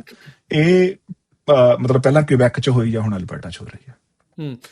ਆਪਾਂ ਪਿਛਲੇ ਕੁਝ ਸਮੇਂ ਤੋਂ ਜਿਹੜਾ ਉਹ 51ਵੀਂ ਸਟੇਟ ਵਾਲਾ ਜਿਹੜਾ ਰੌਲਾ ਥੋੜਾ ਜਿਹਾ ਤੇ ਘਟਿਆ ਨਜ਼ਰ ਆਇਆ ਆ, ਵੀ ਉਦਾਂ ਦੀ ਚਰਚਾ ਜਿਹੜੀ ਹੁਣ ਉਦਾਂ ਟਰੰਪ ਜਿਹੜਾ ਉਹ ਬਿਆਨ ਤਾਂ ਨਹੀਂ ਦਿੰਦਾ ਜਿਹੜਾ ਉਸ ਤਰੀਕੇ ਦਾ ਜਿਹੜਾ ਉਹ ਹੈਗਾ ਆ। ਕੀ ਜੇ ਅਲਬਰਟਾ, ਪਹਿਲੀ ਤਾਂ ਗੱਲ ਇਹ ਵੀ ਚਾਂਸਿਸ ਕੀ ਜਿਹੜੇ ਉਹ ਲੱਗਦੇ ਆ ਤੁਹਾਨੂੰ ਉਦਾਂ, ਜਿਹੜੀ ਉਹ ਪੈਰਲਲ ਪਟੀਸ਼ਨ ਤੋਂ ਤਾਂ ਲੱਗਦਾ ਹੈ ਵੀ ਦੂਜੇ ਲੋਕਾਂ ਨੇ ਜ਼ਿਆਦਾ ਜਿਹੜੇ ਉਹ ਸਾਈਨ ਕਰਤੇ, ਪਰ ਮੌਕਾ ਆਉਣ ਦੇ ਉੱਤੇ ਉਸ ਦਿਨ ਦਾ ਜਿਹੜਾ ਉਹ ਪਤਾ ਲੱਗੇਗਾ। ਗ੍ਰਾਸ ਰੂਟ ਲੈਵਲ ਦੇ ਉੱਤੇ ਲੋਕਾਂ ਦੇ ਵਿੱਚ ਕੀ ਗੱਲਬਾਤ ਹੋ ਰਹੀ ਆ, ਉਹ ਕੀ ਸੋਚਦੇ ਆ ਅਲਬਰਟਾ ਵਾਲੇ, ਵੀ ਹੋ ਜਾਈਏ ਵੱਖ, ਚਲੇ ਜਾਈਏ ਵੱਖਰੇ ਹੋ ਕੇ, ਕੀ ਇਵੈਂਚੁਅਲੀ 51ਵਾਂ ਸੂਬਾ ਜਿਹੜਾ ਉਹ ਅਮਰੀਕਾ ਦਾ ਬਣਨਾ ਚਾਹੁੰਦੇ? ਦੇਖੋ ਜਿੰਨੇ ਕੁ ਬੰਦਿਆਂ ਨੂੰ ਮੈਂ ਐਲਬਰਟਾ ਦੇ ਵਿੱਚ ਜਾਣਦਾ, ਰਾਜਕਰਵੀਰ ਸਿੰਘ, ਮੈਂ ਬਹੁਤਿਆਂ ਨੂੰ ਨਹੀਂ ਜਾਣਦਾ ਹਨਾ। ਉਹਦੇ ਚੋਂ ਬਹੁਤੇ ਮਤਲਬ ਮੈਂ ਜੇ ਤੁਸੀਂ ਕਹਿ ਲਓ ਵੀ ਜੇ ਨਾਨ ਪੰਜਾਬੀ ਨਾਨ ਸਿੱਖ, ਉਹ ਤਾਂ ਮੈਂ ਇੱਕਾ ਦੁੱਕਾ ਨੂੰ ਹੀ ਜਾਣਦਾ। ਪਰ ਜਿਹੜੇ ਮੈਨੂੰ ਪੰਜਾਬੀ ਸਿੱਖ ਜਿਹੜੇ ਬੰਦੇ ਅਲਬਰਟਾ 'ਚ ਰਹਿੰਦੇ ਆ, ਜਿਨ੍ਹਾਂ ਨਾਲ ਜਦੋਂ ਮੈਂ ਗੱਲਬਾਤ ਕਰਦਾ ਉਹਨਾਂ ਨੂੰ ਮੈਂ ਪੁੱਛਦਾ ਵੀ ਜਨਰਲ ਇਮੋਸ਼ਨ ਕੀ ਹੈ, ਉਹ ਉਹਨਾਂ ਦਾ ਮੰਨਣਾ ਇਹ ਹੈ ਵੀ ਹਾਂ ਜਿਹੜਾ ਇਹ ਵਾਲਾ ਇਮੋਸ਼ਨ ਹੈ ਮਿਨੋਰਿਟੀ 'ਚ ਹੈ, ਵੀ ਮੋਸਟਲੀ ਲੋਕੀ ਕੈਨੇਡਾ ਦੇ ਨਾਲ ਹੀ ਰਹਿਣਾ ਚਾਹੁੰਦੇ ਆ ਐਲਬਰਟਾ ਦੇ ਵਿੱਚ, ਠੀਕ ਹੈ ਨਾ। ਪਰ ਜਿਹੜੇ 3 ਲੱਖ ਸਿਗਨੇਚਰ ਹੈ ਉਹ ਅਲਬਰਟਾ ਦੀ ਆਬਾਦੀ ਹੈਗੀ ਆ 2.4 ਮਿਲੀਅਨ, ਹਨਾ। 2.4 ਹੈ ਜਾਂ 3.2 ਮਿਲੀਅਨ ਹੈ, ਇਹ ਮੈਨੂੰ ਦੇਖਣਾ ਪੈਣਾ ਜੀ। ਪਰ ਮਤਲਬ ਸੋ ਜਿਵੇਂ ਮੈਨੀਟੋਬਾ ਦੀ ਆਬਾਦੀ 1.2 ਮਿਲੀਅਨ ਹੈ, ਤੇ ਹੁਣ ਉਹਦੇ ਵਿੱਚੋਂ ਜੇ 3 ਲੱਖ ਨੰਬਰ ਦੇਖਿਆ ਜਾਵੇ ਕਾਫੀ ਵੱਡਾ ਨੰਬਰ ਹੋ ਜਾਂਦਾ। 5 ਮਿਲੀਅਨ ਦੱਸਦੇ ਆ ਅਲਬਰਟਾ ਦੀ 5 ਪਾਪੂਲੇਸ਼ਨ। ਮਿਲੀਅਨ ਆਬਾਦੀ ਆ ਜੀ, ਤੁਸੀਂ ਦੇਖ ਲਓ ਹਾਂਜੀ। 2.4 ਮਿਲੀਅਨ ਤਾਂ ਕੈਲਗਰੀ ਦੀ ਆਬਾਦੀ ਹੈ ਜੀ ਫਿਰ, ਹਨਾ। ਹਾਂ, ਸੋ ਉਹ ਵੱਡਾ ਪ੍ਰੋਵਿੰਸ ਹੈ। ਪਰ ਇਵਨ 5 ਮਿਲੀਅਨ ਦੇ ਵਿੱਚੋਂ ਵੀ ਜੇ ਆਪਾਂ 3 ਲੱਖ ਜੇ ਆਪਾਂ ਦੇਖ ਲਈਏ ਤਾਂ ਇੱਕ ਇੱਕ ਮਤਲਬ ਸਟਰੋਂਗ ਇਮੋਸ਼ਨ ਆਪਾਂ ਕਹਿ ਸਕਦੇ ਹਾਂ। ਹਾਂ ਮਤਲਬ ਆਲਮੋਸਟ ਹਾਂ, ਪੈਰਲਲ ਹੀ ਆ ਵੀ ਹਾਂਜੀ ਉਹਦੇ ਹਾਂਜੀ, ਬਰਾਬਰ ਬਿਲਕੁਲ। ਜਿਹੜਾ ਉਹ ਹੈਗਾ ਆ। ਕਿਉਂਕਿ ਜੇ ਆਪਾਂ ਵੋਟਾਂ ਦੇਖਣੀਆਂ ਹੋਣ, ਇੱਥੇ ਵੋਟਾਂ ਵੀ ਇੰਡੀਆ ਵਾਂਗੂ ਨਹੀਂ ਨਾ ਹੈਗਾ ਵੀ 70% ਲੋਕਾਂ ਨੇ ਵੋਟ ਪਾਤੀ, 60% ਲੋਕਾਂ ਨੇ ਵੋਟ ਪਾਤੀ, 20-22% ਲੋਕੀ ਵੋਟ ਪਾ ਕੇ ਤਾਂ ਇੱਥੇ ਜਿਹੜਾ ਇਲੈਕਸ਼ਨ ਡਿਸਾਈਡ ਹੋ ਜਾਂਦਾ ਜੀ। 2.9 ਤਕਰੀਬਨ 3 ਮਿਲੀਅਨ ਆ ਪਾਪੂਲੇਸ਼ਨ ਜਿਹੜੀ ਰਜਿਸਟਰਡ ਵੋਟਰ ਆ ਹਾਂਜੀ, ਅਲਬਰਟਾ ਦੀ, ਜਿਹੜੀ ਆ ਠੀਕ ਹੈ ਉਹਨਾਂ ਦੀ ਆਪਣੀ ਜਿਹੜੀ ਇਲੈਕਸ਼ਨ ਦੀ ਵੈਬਸਾਈਟ ਜਿਹੜੀ ਉਹ ਦੱਸਦੀ ਹੈਗੀ ਆ 2025 ਦੇ ਆંકੜਿਆਂ ਜੀ ਦੇ ਜਿਹੜੇ ਜੀ। ਉਹ ਮੁਤਾਬਕ। ਤੇ ਇਹਦੇ ਚ ਇੱਕ ਇੱਕ ਹੋਰ ਬੜੀ ਇੰਟਰਸਟਿੰਗ ਚੀਜ਼ ਚੱਲ ਰਹੀ ਹੈ ਵੀ ਜਿਹੜਾ ਕੈਨੇਡਾ ਦਾ ਜਿਹੜਾ ਮੇਨ ਸਟ੍ਰੀਮ ਨਿਊਜ਼ ਮੀਡੀਆ ਹੈ ਜਾਂ ਜਿਹੜੀਆਂ ਲੈਫਟ ਲੀਨਿੰਗ ਜਿਹੜੀਆਂ ਨਿਊਜ਼ ਸਾਈਟਸ ਹੈ, ਉਹ ਇਹ ਗੱਲ ਜ਼ਰੂਰ ਲੈ ਕੇ ਆ ਰਹੀਆਂ ਵੀ ਜਿਹੜਾ ਜਿਹੜਾ ਪੈਟਰਨ ਹੈ ਸਾਰਾ ਹੀ ਉਹ ਮੈਗਾ ਵਾਲਾ, ਵੀ ਜਿਹੜਾ ਇਹ 51st ਸਟੇਟ ਵਾਲੇ ਜਿਨ੍ਹਾਂ ਨੇ ਰਿਟੋਰਿਕ ਪੁਸ਼ ਕੀਤਾ ਨਾ, ਵੀ ਅਲਬਰਟਾ ਦੇ ਸੈਸੈਸ਼ਨ ਵਾਲਾ ਰਿਟੋਰਿਕ ਉਹ ਸੇਮ ਜਿਹੜੇ ਗਰੁੱਪਸ ਹੈ ਵੀ ਉਹ ਅਮਰੀਕਨ ਗਰੁੱਪਸ ਹੈ, ਉਹ ਕੈਨੇਡਾ ਤੇ ਪ੍ਰੈਸ਼ਰ ਪਾਉਣ ਲਈ ਹੀ ਇਦਾਂ ਦੀਆਂ ਚੀਜ਼ਾਂ ਕਰ ਰਹੇ ਆ। ਜਿਹੜੀ ਨਾਲ ਇੱਕ ਪੈਰਲਲ ਸਟੋਰੀ ਹੈ ਕੈਨੇਡਾ ਦੇ ਵਿੱਚ, ਉਹ ਇਹ ਰਨ ਹੋ ਰਹੀ ਹੈ। ਜਿਹੜੇ ਅਮਰੀਕਨ ਗਰੁੱਪ ਹੈਗੇ, ਰਾਈਟ ਵਿੰਗ ਗਰੁੱਪ ਹੈ, ਜਿਨ੍ਹਾਂ ਨੇ mega make America great again Americans ਦੇ ਉੱਤੇ ਪੁਸ਼ ਕੀਤਾ, ਜਾਂ ਜਿਹੜੀ ਰਾਈਟ ਵਿੰਗ ਆਈਡੀਓਲੋਜੀ, ਜਾਂ ਮੁੜ ਕੇ ਇਵਨ 51st ਵਾਲਾ ਰਿਟੋਰਿਕ ਵੀ ਜਿਹੜਾ ਆਇਆ ਨਾ ਵੀ ਹਾਂ ਕੈਨੇਡੀਅਨ 51st ਸਟੇਟ ਜੁਆਇਨ ਕਰਨਾ ਚਾਹੁੰਦੇ ਆ, ਜਾਂ ਫਿਰ ਉਹ ਤੋਂ ਬਾਅਦ ਐਲਬਰਟਾ ਸੈਪਰੇਟਿਜ਼ਮ ਦਾ ਸਾਰਾ ਹੈਗਾ। ਇਵਨ ਕਹਿੰਦੇ ਵੀ ਇੱਥੋਂ ਤੱਕ ਵੀ ਜਿਹੜੇ ਉਹ ਸੈਪਰੇਟਿਸਟ ਮੂਵਮੈਂਟ ਹੈਗੀ ਉਹਨਾਂ ਨੂੰ ਫੰਡ ਵੀ ਇਹੀ ਗਰੁੱਪ ਕਰ ਰਹੇ ਆ। ਤੇ ਪਿਛਲੇ 10 ਕੁ ਸਾਲਾਂ ਦੇ ਵਿੱਚ ਇਹ ਵੀ ਹੋਇਆ ਵੀ ਕਈ ਵੱਡੇ ਅਮਰੀਕਨ ਜਿਹੜੇ ਮੀਡੀਆ ਹਾਊਸਿਸ ਹੈਗੇ ਉਹਨਾਂ ਨੇ ਕੈਨੇਡੀਅਨ ਜਿਹੜੀਆਂ ਨਿਊਜ਼ ਆਊਟਲੈਟਸ ਖਰੀਦੀਆਂ ਵੀ ਨੇ। ਸੋ ਉਹ ਵੀ ਕਾਫੀ ਵੱਡਾ ਜਿਹੜਾ, ਸੋ ਕਿਉਂਕਿ ਆਪਾਂ ਨੂੰ ਦੇਖੋ ਇਹ ਨਹੀਂ ਹੈਗਾ ਵੀ ਜਿਹੜਾ ਟਰੰਪ ਕਹਿ ਰਿਹਾ ਵੀ ਆਪਾਂ ਕੈਨੇਡਾ ਨੂੰ 51st ਸਟੇਟ ਬਣਾ ਲੈਣਾ, ਉਹ ਇਦਾਂ ਨਹੀਂ ਹੈਗਾ। ਉਹਦੇ ਵਿੱਚ ਜਿਹੜੇ ਵੱਡੇ ਕਾਰਪੋਰੇਟ ਘਰਾਣੇ ਆ ਉਹ ਓਬਵੀਅਸਲੀ ਉਹ ਵੀ ਇਹ ਚੀਜ਼ ਚਾਹੁੰਦੇ ਹੋਗੇ ਵੀ ਯਾਰ ਜੇ ਸਾਡਾ ਕੈਨੇਡਾ ਨਾਲ ਐਟਲੀਸਟ ਉਹ 51st ਸਟੇਟ ਨਾ ਹੋਵੇ, ਜੇ ਸਾਡੀ ਟਾਈਟਰ ਇਕਨੋਮੀ ਹੋਵੇ, ਜੇ ਅਸੀਂ ਮੋਰ ਇੰਟੀਗ੍ਰੇਟਡ ਮੋਰ ਹੋਈਏ, ਇੰਟੀਗ੍ਰੇਟਡ ਹੋਈ ਹੈ। ਹਨਾ, ਤੇ ਵੀ ਸਾਡਾ ਕੈਨੇਡਾ ਦੇ ਰਿਸੋਰਸਿਸ ਤੇ ਸਾਨੂੰ ਬੈਟਰ ਐਕਸੈਸ ਮਿਲ ਸਕੇ। ਉਹ ਅਮਰੀਕਨ ਆਪਾਂ ਲਾ ਲਈਏ ਜਿਹੜੇ ਕਾਰਪੋਰੇਟਸ ਆ, ਜਿਹੜੀਆਂ ਤੁਹਾਡੀਆਂ ਵੱਡੀਆਂ ਕੰਪਨੀਆਂ, ਉਹਨਾਂ ਲਈ ਉਹ ਗੱਲ ਫਾਇਦੇਮੰਦ ਹੈ।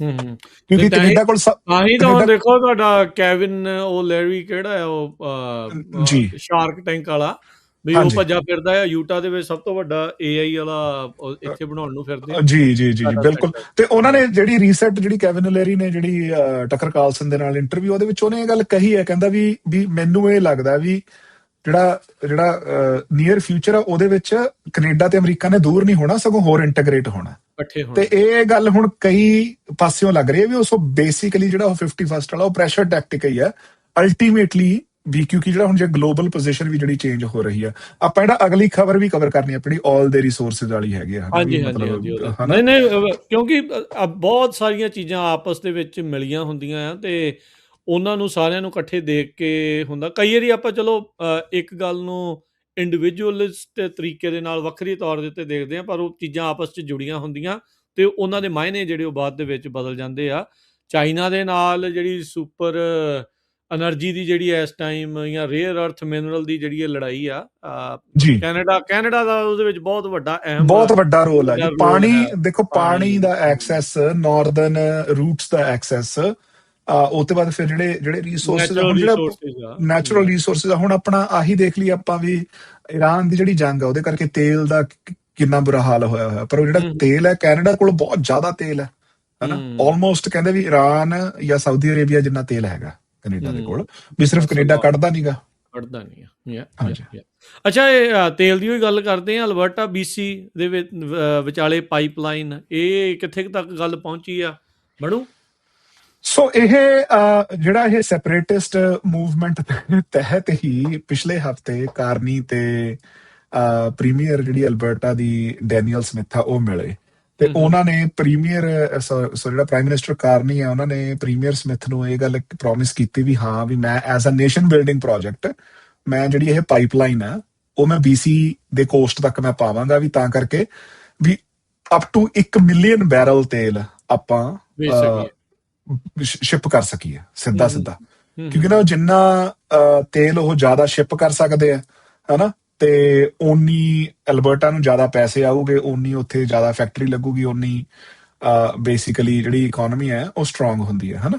ਤੇ ਉਹਦੇ ਵਿੱਚ ਜਦੋਂ ਉਹਨਾਂ ਨੇ ਇਹ ਅਨਾਉਂਸਮੈਂਟ ਕੀਤੀ ਕਾਰਨੀ ਨੇ ਵੀ 1 ਮਿਲੀਅਨ ਬੈਰਲ ਪਰ ਡੇ ਅਸੀਂ ਸ਼ਿਪ ਕਰਨਾ ਤੇ ਅਸੀਂ ਇਹ ਪਾਈਪਲਾਈਨ ਪਾਵਾਂਗੇ, ਹੁਣ ਉਹ BC ਨੇ ਨਾਲ ਹੀ ਰੌਲਾ ਪਾ ਲਿਆ। ਉਹ ਕਹਿੰਦੇ ਵੀ ਯਾਰ ਅਸੀਂ ਤਾਂ ਵੀ ਤੁਸੀਂ ਅਗੇਨ ਸਾਡੀ ਪਰਮਿਸ਼ਨ ਤਾਂ ਲਈ ਨਹੀਂ ਗੀ ਤੇ BC ਇਹਨਾਂ ਚੀਜ਼ਾਂ ਨੂੰ ਅਲਾਉ ਨਹੀਂ ਕਰਦਾ। ਸੋ ਡੇਵਿਡ ਐਬੀ ਹੋਣਾ ਨੇ ਇਸ ਗੱਲ ਦਾ ਵਿਰੋਧ ਕੀਤਾ ਤਾਂ ਕਾਰਨੀ ਹੋਣੀ ਕੱਲ BC ਗਏ ਹੋਏ ਸੀਗੇ, ਉਹਨਾਂ ਦੀ ਡੇਵਿਡ ਐਬੀ ਨਾਲ ਮੀਟਿੰਗ ਸੀਗੀ ਤੇ ਹੋਰ BC ਦੇ ਜਿਹੜੇ ਡਿਸੀਜਨ ਮੇਕਰਸ ਹੈ ਉਹਨਾਂ ਨਾਲ ਕਾਰਨੀ ਹੋਣਾ ਦੀ ਮੀਟਿੰਗ ਸੀਗੀ। ਸੋ ਕਾਰਨੀ ਨੇ ਅਲਬਰਟਾ ਨੂੰ ਇਹ ਚੀਜ਼ ਪ੍ਰੋਮਿਸ ਕਰਤੀ ਤੇ ਹੁਣ ਉਹ BC ਨੂੰ ਕਨਵਿੰਸ ਕਰਨ ਲੱਗੇ ਹੋਏ ਵੀ ਤੁਸੀਂ ਇਹ ਚੀਜ਼ ਨੂੰ ਅਲਾਉ ਕਰੋ। ਉਹਦੇ ਵਿੱਚ BC ਕਹਿੰਦਾ ਵੀ ਨਹੀਂ ਸਾਨੂੰ এনवायरमेंटਲ ਇਹਦੇ ਫੈਕਟਰਸ ਦੇਖਣੇ ਪੈਣੇ ਆ ਵੀ ਇਹ ਇੰਨਾ ਸਿੰਪਲ ਨਹੀਂ ਹੈਗਾ, ਤੁਸੀਂ ਬਿਲਕੁਲ ਇਦਾਂ ਡਿਸੀਜਨ ਨਹੀਂ ਲੈ ਸਕਦੇ ਹਨਾ। ਪਰ ਕਾਰਨੀ ਕਹਿ ਰਿਹਾ ਵੀ ਜੇ ਇਹ ਪਾਈਪਲਾਈਨ ਪੈਂਦੀ ਹੈ ਤਾਂ BC ਨੂੰ ਵੀ ਇਕਨੋਮਿਕਲੀ ਬਹੁਤ ਜ਼ਿਆਦਾ ਫਾਇਦਾ ਹੋਣਾ। ਦੂਜੀ ਗੱਲ ਜਿਹੜੀ ਕਾਰਨੀ ਨੇ ਕਹੀ ਆ ਉਹ ਕਹਿੰਦੇ ਵੀ ਸਿਰਫ ਇਹ ਨਹੀਂਗਾ ਵੀ ਸਾਨੂੰ ਇਹਨਾਂ ਪੈਸਿਆਂ ਦੀ ਲੋੜ ਹੈ ਵੀ ਜਿਹੜੀ ਦੁਨੀਆ ਹੈ, ਕਿਉਂਕਿ ਈਰਾਨ ਦੀ ਜੰਗ ਹੌਰਮੁਜ਼ ਦੀ ਜਿਹੜੀ ਖਾੜੀ ਆ ਉਹਦਾ ਬੰਦ ਹੋ ਜਾਣਾ, ਵੈਨੇਜ਼ੁਏਲਾ ਦੇ ਵਿੱਚ ਡੋਨਲਡ ਟਰੰਪ ਨੇ ਜਿਹੜਾ ਉੱਥੇ ਤਖਤਾ ਪਲਟ ਕਰਕੇ ਉੱਥੇ ਜਿਹੜੇ ਨੈਚੁਰਲ ਰਿਸੋਰਸਿਸ ਦੇ ਉੱਤੇ ਕਾਬਜ਼ਾ ਕਰ ਲੈਣਾ ਹਨਾ, ਵੀ ਇਹ ਸਾਡੀ ਕੱਲਾ ਇਹ ਨਹੀਂ ਹੈਗਾ ਵੀ ਸਾਡੀ ਇਹ ਸੋਵਰੈਨਿਟੀ ਲਈ ਵੀ ਸਾਨੂੰ ਇਹ ਚੀਜ਼ ਜ਼ਰੂਰੀ ਹੈ, ਪਰ ਉਹ ਕਹਿੰਦੇ ਵੀ ਦੁਨੀਆ ਨੂੰ ਵੀ ਸਾਡੇ ਰਿਸੋਰਸਿਸ ਦੀ ਵੀ ਜਿਹੜੀ ਗਲੋਬਲ ਮਾਰਕੀਟਸ ਦੀ ਸਟੇਬਿਲਿਟੀ ਲਈ ਵੀ ਇਹ ਚੀਜ਼ ਜ਼ਰੂਰੀ ਹੈ ਵੀ ਅਸੀਂ ਤੇਲ ਆਪਣਾ ਦੁਨੀਆ ਦੇ ਵਿੱਚ ਵੇਚ ਸਕੀਏ। ਸੋ ਮਤਲਬ 20% ਤੇਲ ਦੇ ਉੱਤੇ ਸਵਾਲ ਤਾਂ ਹੁਣ ਹੈਗੇ ਆ ਨਾ ਵੀ 20% ਤੇਲ ਰੁਕਿਆ ਪਿਆ ਆ ਉੱਥੇ ਹਾਰਮੂਜ਼ ਦੇ ਵਿੱਚ ਤੇ, ਪਰ ਇਹ ਤੁਹਾਡੇ ਰਿਫਾਈਨਰੀ ਕੋਈ ਨਹੀਂ ਹੈਗੀ ਹਨਾ। ਸਾਡੇ ਰਿਫਾਈਨਰੀ ਕੋਈ ਨਹੀਂ ਹੈਗੀ, ਸਾਡਾ ਜਿਹੜਾ ਤੇਲ ਪਾਈਪਲਾਈਨ ਦੇ ਨਾਲ ਇੱਕ ਰਿਫਾਈਨਰੀ ਦੀ ਵੀ ਜ਼ਰੂਰਤ ਆ। ਹੁਣ ਜੇ ਕੋਈ ਬੰਦਾ ਗੁਰਜਸਪਾਲ ਸਿੰਘ ਆਪਾਂ ਬਾਹਰੋਂ ਦੇਖੀਏ ਜਿਹਦਾ ਬਰਡ ਆਈ ਵਿਊ ਟਾਪ ਵਿਊ ਦੇਖੀਏ ਤਾਂ ਇਟ ਸਾਊਂਡਸ ਗੁੱਡ ਵੀ ਹਾਂ ਯਾਰ ਪਾਈਪਲਾਈਨ ਹੋਵੇ, ਤੇਲ ਤੁਹਾਡਾ ਵਿਕੂਗਾ, ਇਕਨੋਮੀ ਨੂੰ ਫਾਇਦਾ ਹੋਊਗਾ, ਉਹ ਸਾਰੀਆਂ ਚੀਜ਼ਾਂ ਆ। ਸਿਰਫ ਇੱਕ এনवायरमेंटਲ ਦੇ ਕਾਰਨ ਕਰਕੇ ਹੀ ਜਿਹੜਾ ਇਸ ਨੂੰ ਹਾਲ ਦੀ ਘੜੀ ਰੋਕਿਆ ਜਾ ਰਿਹਾ, ਇਹਦੇ ਪਿੱਛੇ ਕੁਝ ਹੋਰ ਵੀ ਆ।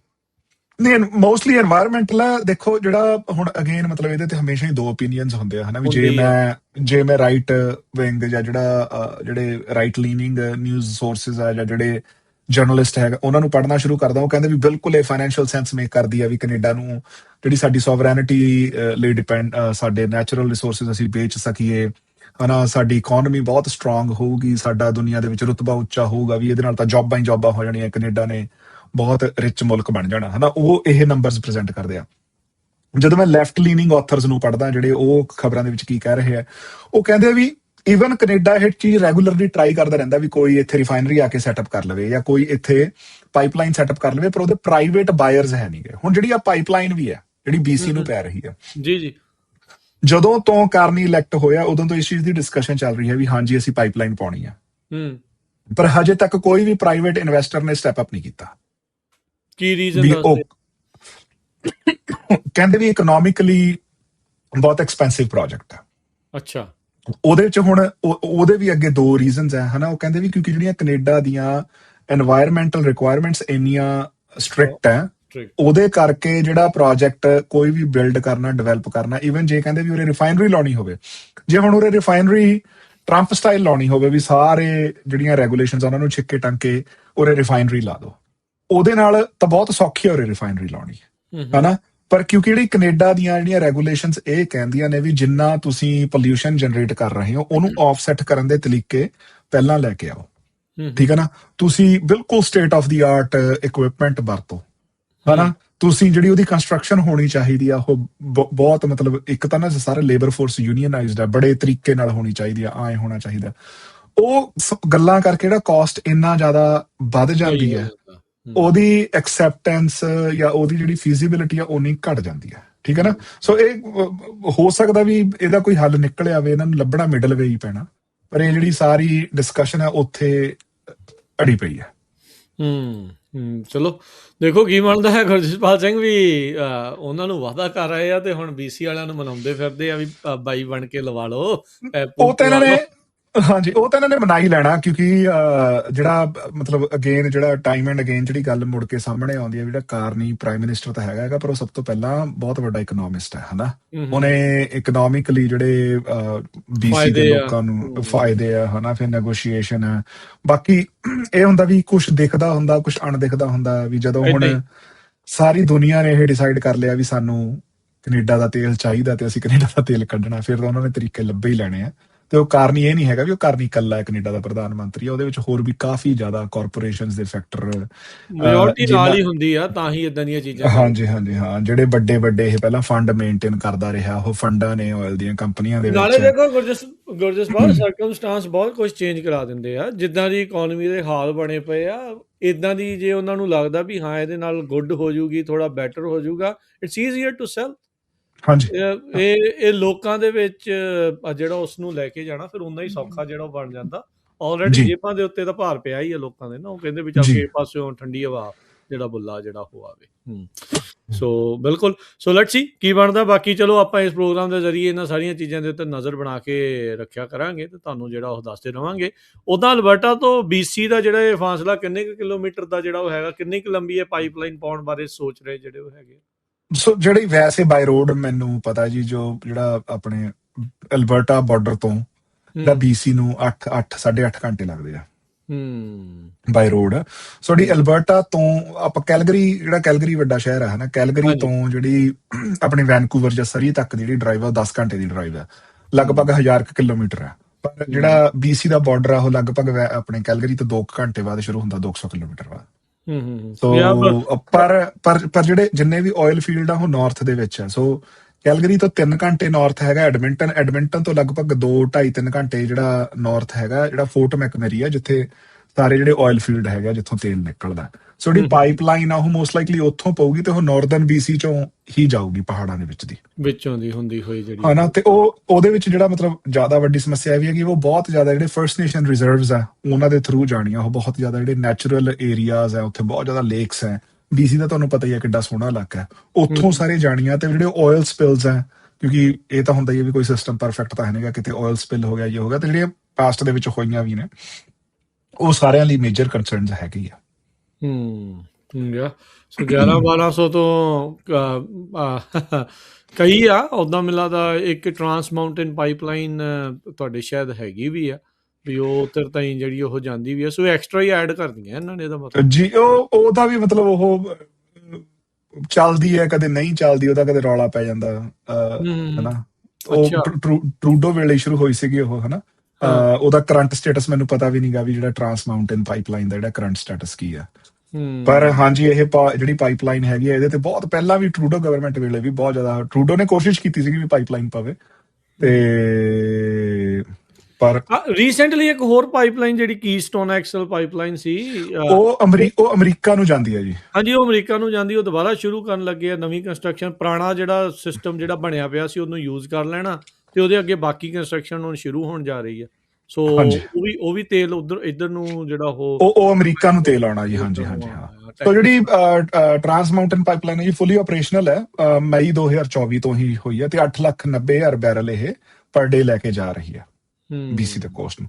ਸੋ ਐਡੀਸ਼ਨਲ ਪਾਈਪਲਾਈਨ ਹੀ ਪਾਉਣੀ ਹੈ ਵੀ ਤਾਂ ਜੋ 1 ਮਿਲੀਅਨ ਬੈਰਲ ਹੋਰ ਜਿਹੜਾ ਉਹ ਤੇਲ ਬਾਹਰ ਜਾ ਸਕੇ ਜੀ, ਉਹ ਵੇਚਿਆ ਜਾ ਸਕੇ ਬੇਸਿਕਲੀ ਜੀ। ਬਿਲਕੁਲ। ਅਗੇਨ ਪਰ ਉਹਦੀ ਜਿਹੜਾ ਕੈਨੇਡਾ ਦਾ ਛਟਕਾਰ ਆ ਰਾਜਕਰਨਵੀਰ ਸਿੰਘ, ਜਿਹੜੀ ਤੁਸੀਂ ਗੱਲ ਕਹੀ ਹੈ, ਰਿਫਾਈਨਰੀ ਲਾ ਕੇ ਹੀ ਹੋਣਾ, ਠੀਕ ਹੈ ਨਾ। ਕਿਉਂਕਿ ਜਿਹੜਾ ਅਸੀਂ ਅਮਰੀਕਾ ਨੂੰ ਵੀ ਤੇਲ ਵੇਚਦੇ, ਅਮਰੀਕਾ ਰਿਫਾਈਨ ਕਰਦਾ ਹਨਾ। ਹੁਣ ਜਿਹੜਾ ਕੈਨੇਡਾ ਨੂੰ ਆਪਣਾ ਉਹ ਫੇਰ ਵਾਪਸ ਆਉਂਦਾ, ਉਹਦੇ ਕਰਕੇ ਬਹੁਤ ਮਹਿੰਗਾ ਹੋ ਜਾਂਦਾ। ਉਹ ਅਮਰੀਕਾ ਦੀਆਂ ਜੌਬ ਜਨਰੇਟ ਕਰ ਰਿਹਾ, ਠੀਕ ਹੈ ਨਾ, ਅਮਰੀਕਾ ਦੀਆਂ ਕੰਪਨੀਆਂ ਨੂੰ ਪੇ ਕਰ ਰਿਹਾ। ਜੇ ਅਸੀਂ ਉਹਦੇ ਵਿੱਚ ਜਿਹੜੀ ਦੂਜੀ ਬੜੀ ਗੱਲ ਹੈਗੀ ਆ ਵੀ ਜਦੋਂ ਅਸੀਂ ਕਰੂਡ ਆਇਲ ਕੱਢ ਹੀ ਲਿਆ, ਠੀਕ ਹੈ ਨਾ। ਹੁਣ ਅਸੀਂ ਕਰੂਡ ਆਇਲ ਕੱਢ ਕੇ ਅਸੀਂ ਮੰਨ ਲਓ ਚੀਨ ਨੂੰ ਸ਼ਿਪ ਕਰਤਾ, ਜਾਂ ਅਸੀਂ ਇੰਡੀਆ ਨੂੰ ਸ਼ਿਪ ਕਰਤਾ, ਜਾਂ ਅਸੀਂ ਅਮਰੀਕਾ ਨੂੰ ਸ਼ਿਪ ਕਰਤਾ, ਜਿਨ੍ਹਾਂ ਦੀਆਂ এনवायरमेंटਲ ਰੈਗੂਲੇਸ਼ਨਸ ਕੈਨੇਡਾ ਨਾਲੋਂ ਜ਼ਿਆਦਾ ਵੀਕ ਨੇ, ਦੁਨੀਆ ਦੇ ਸਭ ਤੋਂ ਵੀਕ ਹੋਣਗੀਆਂ ਮੈਨੂੰ ਲੱਗਦਾ, ਠੀਕ ਹੈ ਨਾ।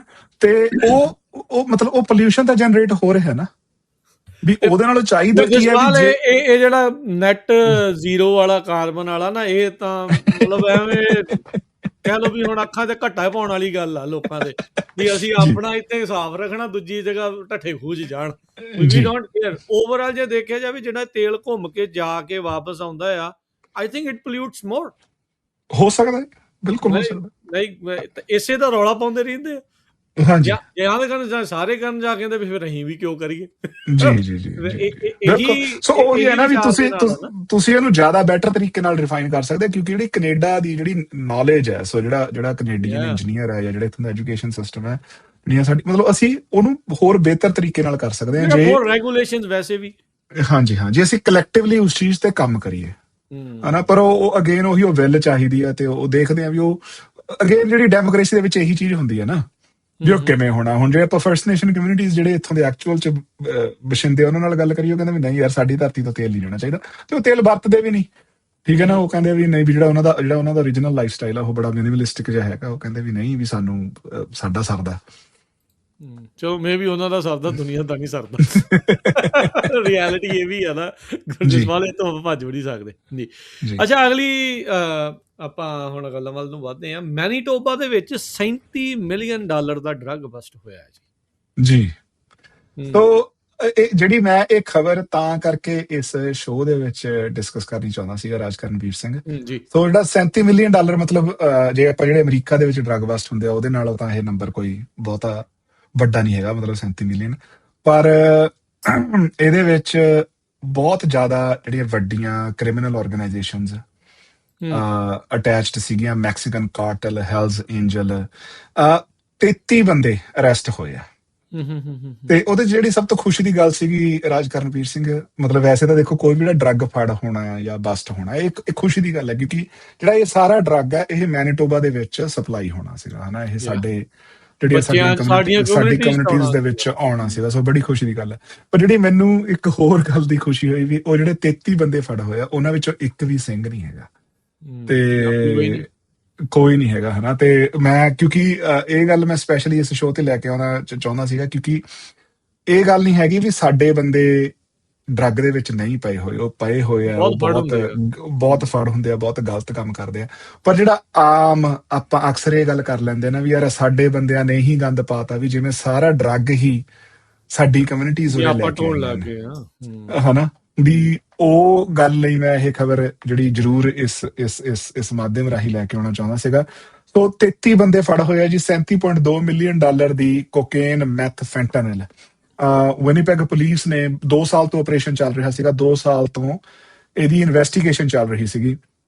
$8,25,000 ਦਾ ਲਗਭਗ ਕੈਸ਼, $1.35 ਮਿਲੀਅਨ ਦੀਆਂ ਆਪਣੀਆਂ ਜਿਹੜੀਆਂ ਸਿਗਰਟਾਂ ਸੀਗੀਆਂ ਉਹਨਾਂ ਕੋਲ, ਹਨਾ। ਹੋਰ ਹਥਿਆਰ ਸੀਗੇ ਕਾਫੀ ਜ਼ਿਆਦਾ, ਠੀਕ ਹੈ ਨਾ। ਬੜਾ ਕੰਪਲੈਕਸ ਜਿਹੜਾ ਨੈਟਵਰਕ ਸੀਗਾ, ਜਿਹੜਾ ਉਹਨਾਂ ਨੇ ਨਿਸਤੋ ਨਾਬੂਦ ਕੀਤਾ।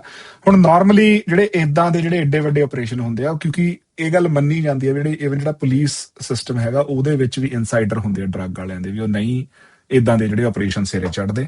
ਪਰ ਬੜੇ ਕਹਿੰਦੇ ਡਿਸਕਰੀਟਲੀ 2 ਸਾਲ ਤੱਕ ਉਹਨਾਂ ਨੇ ਬੜੀ ਕੇਅਰਫੁਲ ਪਲੈਨਿੰਗ ਨਾਲ, ਬਹੁਤ ਕਲੋਜ਼ ਵਾਚ ਰੱਖ ਕੇ ਉਹਨਾਂ ਨੇ ਜਿਹੜਾ ਇਹ ਕੰਮ ਨੇਪਰੇ ਚਾੜਿਆ। ਤੇ ਜਿਹੜੇ ਡਰੱਗਸ ਆ, ਉਹ ਓਨਟਾਰੀਓ ਥਾਣੀ, ਅਲਬਰਟਾ ਥਾਣੀ, BC ਥਾਣੀ, ਵੱਡੇ ਵੱਡੇ ਟਰੱਕਸ ਦੇ ਨਾਲ ਕੈਨੇਡਾ ਦੇ ਵਿੱਚ ਆ ਰਹੇ ਸੀਗੇ। ਜਿਹੜੇ ਕਮਰਸ਼ੀਅਲ ਵਹੀਕਲ, ਕਾਰਾਂ, ਫੈਰੀਜ਼ ਜਿਵੇਂ ਵੀ ਆ ਸਕਦੇ ਆ। ਉਸ ਤੋਂ ਬਾਅਦ ਫਿਰ ਉਹ ਟਰੱਕਾਂ ਰਾਹੀਂ ਮੈਨੀਟੋਬਾ 'ਚ ਆ ਰਹੇ ਸੀ, ਤੇ ਮੈਨੀਟੋਬਾ ਦੀਆਂ ਨਾਰਦਰਨ ਕਮਿਊਨਿਟੀਜ਼ ਜਾਂ ਨਾਰਥ ਵੈਸਟਰਨ ਓਨਟਾਰੀਓ 'ਚ ਜਿਹੜਾ ਇੱਥੋਂ ਸ਼ਿਪ ਕੀਤਾ ਜਾ ਰਿਹਾ ਸੀਗਾ। ਤੇ ਵੀ ਸੁੱਖ ਦਾ ਹੀ ਸਾਹ ਲਿਆ ਜੀ ਕਮਿਊਨਿਟੀ ਨੇ, ਵੀ ਏਡਾ ਵੱਡਾ ਜਿਹੜਾ ਇਹ ਫੜਿਆ ਗਿਆ। ਹੋਪਫੁਲੀ ਇਹਦੇ ਨਾਲ ਜਿਹੜਾ ਨੈਟਵਰਕ ਹੈ ਸ਼ਾਇਦ ਉਹ ਤਬਾਹ ਹੋ ਜਾਵੇ, ਤੇ ਜਿਹੜੇ ਘੱਟ ਡਰੱਗ ਸਾਡੀਆਂ ਕਮਿਊਨਿਟੀਜ਼ ਦੇ ਵਿੱਚ ਆ ਸਕਣ। ਮੈਂ ਇੱਥੇ ਇਹ ਵੀ ਗੱਲ ਦੱਸਣੀ ਚਾਹੁੰਦਾ ਵੀ ਰਾਜਕਰਨਵੀਰ ਸਿੰਘ, ਵੀ ਕੈਨੇਡਾ ਦੇ ਵਿੱਚ ਜਿਹੜਾ ਪਰ ਕੈਪੀਟਾ ਜਿਹੜੀ ਡਰੱਗ ਦੀ ਪ੍ਰੋਬਲਮ ਆ, ਉਹ ਮੈਨੀਟੋਬਾ ਦੇ ਵਿੱਚ ਸਭ ਤੋਂ ਜ਼ਿਆਦਾ। ਓ ਰੀਅਲੀ? ਹਾਂਜੀ। ਤੇ ਵੀ ਇਹ ਨਹੀਂਗਾ ਵੀ ਮਤਲਬ ਹੁਣ ਵੈਸੇ ਆਪਾਂ ਜਦੋਂ ਗੱਲ ਕਰਦੇ ਆਪਾਂ ਕਹਿੰਦੇ ਵੀ ਸਰੀ 'ਚ ਡਰੱਗ ਬਹੁਤ ਹੈ, ਜਾਂ BC ਦੇ ਵਿੱਚ ਆਪਣੇ ਓਨਟਾਰੀਓ ਦੇ ਵਿੱਚ ਡਰੱਗ ਬਹੁਤ ਹੈ। ਪਰ ਉਹਦੇ ਗੱਲ ਕੀ ਹੈ ਵੀ ਜਦੋਂ ਆਪਾਂ ਉਹਨਾਂ ਦੀ ਆਬਾਦੀ ਦੇਖਦੇ ਹਾਂ, ਵੀ ਹਾਂ 4-5 ਮਿਲੀਅਨ ਲੋਕਾਂ ਪਿੱਛੇ, ਉੱਥੇ ਤੁਹਾਨੂੰ ਕੇਸਿਸ ਉਹਨੇ ਜ਼ਿਆਦਾ ਸੁਣਨ ਨੂੰ ਮਿਲਦੇ ਆ। ਪਰ ਜੇ ਆਪਾਂ ਦੇਖੀਏ ਵੀ ਹਾਂਜੀ 1 ਲੱਖ ਬੰਦਿਆਂ ਪਿੱਛੇ ਕਿੰਨੇ ਬੰਦਿਆਂ ਨੂੰ ਡਰੱਗ ਦੀ ਪ੍ਰੋਬਲਮ ਹੈ, ਉਹ ਵਾਲੀ ਜਿਹੜੀ ਪ੍ਰੋਬਲਮ ਆ ਉਹ ਸਭ ਤੋਂ ਜ਼ਿਆਦਾ ਮੈਨੀਟੋਬਾ ਦੇ ਵਿੱਚ। ਅੱਛਾ, ਪਰਸੈਂਟੇਜ ਵਾਈਜ਼ ਇੱਥੇ ਜ਼ਿਆਦਾ ਆ, ਵੀ ਪੋਪੂਲੇਸ਼ਨ ਦੇ ਉੱਤੇ ਜਿਹੜਾ ਇਫੈਕਟ ਆ ਉਹ ਜੀ ਬਿਲਕੁਲ। ਤੇ ਉਹਦੇ 'ਚ ਵੀ ਮਤਲਬ ਫਰਸਟ ਨੇਸ਼ਨ ਕਮਿਊਨਿਟੀਜ਼ ਦੇ ਵਿੱਚ ਸਭ ਤੋਂ ਜ਼ਿਆਦਾ। ਸੋ ਜਿਹੜੀਆਂ ਫਰਸਟ ਨੇਸ਼ਨ ਕਮਿਊਨਿਟੀਜ਼ ਇਸ ਸਮੱਸਿਆ ਦੇ ਨਾਲ ਸਭ ਤੋਂ ਜ਼ਿਆਦਾ ਅਫੈਕਟਡ। ਪ੍ਰੋਜੈਕਟ ਪਿਊਮਾ ਦਾ ਨਾਮ ਜਿਹੜਾ ਇਹਨਾਂ ਨੇ ਦਿੱਤਾ ਸੀਗਾ, ਇੰਟਰ ਪ੍ਰੋਵਿੰਸ਼ੀਅਲ ਇਨਵੈਸਟੀਗੇਸ਼ਨ ਸੀਗੀ, ਜਿੱਦਾਂ ਤੁਸੀਂ ਦੱਸਿਆ ਵੀ 2 ਸਾਲ ਮਈ 2024 ਦੀ ਸ਼ੁਰੂ ਕੀਤੀ ਗਈ ਸੀਗੀ। ਅਤੇ ਹੈਲਜ਼ ਐਂਜਲ, ਵੋਲਫ ਪੈਕ ਅਲਾਇੰਸ ਅਤੇ ਮੈਕਸੀਕਨ ਕਾਰਟਲ, ਇਹਨਾਂ ਦੇ ਜਿਹੜੇ ਕਥਿਤ ਤੌਰ ਦੇ ਉੱਤੇ ਜਿਹੜੇ ਨਾਮ ਆਏ ਆ। ਕੈਨੇਡੀਅਨ ਪੁਲਿਸ ਜਿਹੜੀ ਉਹ ਕਹਿੰਦੀ ਆ ਵੀ ਇਹ ਆਰਗੇਨਾਈਜ਼ਡ ਕ੍ਰਾਈਮ ਦੇ ਤਹਿਤ ਇਹ ਸਾਰੇ ਕਾਂਡ ਜਿਹੜੇ ਉਹ ਕਰ ਰਹੇ ਸੀਗੇ। ਡਰੱਗ ਦੀ ਢੋਆ ਢਵਾਈ ਜਿਹੜੀ ਉਹ ਹੋ ਰਹੀ ਸੀ, ਸਮਗਲਿੰਗ ਹੋ ਰਹੀ ਸੀ, ਅਤੇ ਇਹਨਾਂ ਨੂੰ ਜਿਹੜਾ ਹੁਣ ਇਹਨਾਂ ਨੇ ਫੜਿਆ ਆ। 525 ਕਿਲੋ ਸਮਾਨ ਸੀਗਾ ਕੰਟਰੋਲਡ ਸਬਸਟੈਂਸਿਸ ਦਾ, ਜਿਹੜਾ ਇਸ ਪ੍ਰੋਜੈਕਟ ਪਿਊਮਾ ਦੇ ਤਹਿਤ ਇਹਨਾਂ ਨੇ ਰੋਕਿਆ ਆ। ਅਤੇ ਹੋਪਫੁਲੀ ਇਹਨਾਂ ਦੇ ਕੰਮ ਰੁਕਣ, ਪਰ ਆਪਾਂ ਨੂੰ ਪਤਾ ਵੀ ਲੋਕ ਲਾਲਚੀ ਬਹੁਤ ਆ। ਬਥੇਰੇ ਲੋਕ ਭੱਜੇ ਫਿਰਦੇ ਆ ਵੀ ਓਵਰਨਾਈਟ ਰਿਚ ਹੋ ਜਾਈਏ, ਸਾਰਾ ਕੁਝ ਕਰ ਲਈਏ। ਦੇ ਡੋਂਟ ਕੇਅਰ ਅਬਾਊਟ ਕਮਿਊਨਿਟੀਜ਼। ਚਲੋ, ਪਰ ਇਹ ਵੀ ਅਕਲ ਆਵੇ ਤਾਂ ਚੰਗੀ ਗੱਲ ਆ। ਜੀ। ਅਗਲੀ ਜਿਹੜੀ ਗੁਰਜਸਪਾਲ ਸਿੰਘ ਗੱਲ ਕਰਦੇ ਆ, ਵਿਨੀਪੈਗ ਦੇ ਵਿੱਚ ਪੁਲਿਸ ਦੇ ਇਗਜ਼ਾਮ ਦੇ ਵਿੱਚ ਕਿਰਪਾਲ ਸਿੰਘ ਹੋਣੀ ਜਿਹੜੇ ਇੱਕ ਸਿੱਖ ਨੇ, ਉਹਨਾਂ ਨੂੰ ਕਿਰਪਾਨ ਪਾਉਣ ਤੋਂ ਐਗਜ਼ਾਮ ਦੇ ਵੇਲੇ ਨਾ ਕਰ ਦਿੱਤੀ ਗਈ। ਇਹ ਦੱਸੋ ਪੂਰਾ ਮਾਜਰਾ ਕੀ ਆ ਵਿਨੀਪੈਗ ਦੇ ਵਿੱਚ, ਇਹ ਜੋ ਕੁਛ ਵਾਪਰਿਆ ਆ, ਕੀ ਇਸ ਦਾ ਕੋਈ ਬਾਅਦ 'ਚ ਕੋਈ ਰੈਜ਼ੋਲੂਸ਼ਨ ਵੀ ਹੋਇਆ ਕਿ ਨਹੀਂ? ਇਹ ਪਿਛਲੇ ਹਫਤੇ ਦੀ ਹੀ ਖਬਰ ਹੈ ਰਾਜਕਰਨਵੀਰ ਸਿੰਘ, ਤੇ ਸਾਰੇ ਜਿਹੜਾ mainstream news media Manitoba ਦਾ ਤੇ CBC ਨੇ ਵੀ ਕਵਰ ਕੀਤੀ ਹੈ। ਸੋ ਆਪਣੇ ਜਸਪਾਲ ਸਿੰਘ ਗਿੱਲ 2021 ਦੇ ਵਿੱਚ ਕੈਨੇਡਾ ਦੇ ਵਿੱਚ ਆਏ ਸੀਗੇ। ਕਿਰਪਾਲ ਸਿੰਘ, ਜਸਪਾਲ ਸਿੰਘ ਗਿੱਲ, ਜਸਪਾਲ ਸਿੰਘ, ਠੀਕ ਹੈ। ਹਾਂਜੀ ਹਾਂ। ਤੇ ਉਹਨਾਂ ਦਾ ਜਿਹੜਾ ਵਿਨੀਪੈਗ ਪੁਲਿਸ ਦੀ ਜਿਹੜੀ ਭਰਤੀ ਹੈਗੀ ਆ, ਵਿਨੀਪੈਗ ਪੁਲਿਸ ਦੀ ਭਰਤੀ ਲਗਾਤਾਰ ਚੱਲਦੀ ਰਹਿੰਦੀ ਹੈ, ਤੇ ਉਹਦੇ ਵਿੱਚ ਜਿਹੜਾ ਸਭ ਤੋਂ ਪਹਿਲਾ ਸਟੈਪ ਹੈਗਾ ਉਹ ਰਿਟਨ ਟੈਸਟ ਹੈ। ਤੁਹਾਨੂੰ ਨਾ ਐਪਲੀਕੇਸ਼ਨ ਭਰ ਕੇ ਰਿਟਨ ਟੈਸਟ ਲਈ ਜਾਣਾ ਪੈਂਦਾ। ਤੇ ਜਦੋਂ ਰਿਟਨ ਟੈਸਟ, ਕਿਉਂਕਿ ਸੌਰੀ ਮੈਂ ਤੁਹਾਡੀ ਗੱਲ ਵਿੱਚ ਰੋਕ ਰਿਹਾ, ਮੈਨੂੰ ਲੱਗਦਾ ਇਹ ਜਿਹੜੀ ਨਿਊਜ਼ ਚੱਲੀ ਸੀ ਕਿਰਪਾਲ ਸਿੰਘ ਦੇ ਨਾਮ ਤੇ ਚੱਲੀ ਸੀ, ਪਰ ਅਸਲੀ ਨਾਮ ਇਹਨਾਂ ਦਾ ਜਸਪਾਲ ਸਿੰਘ।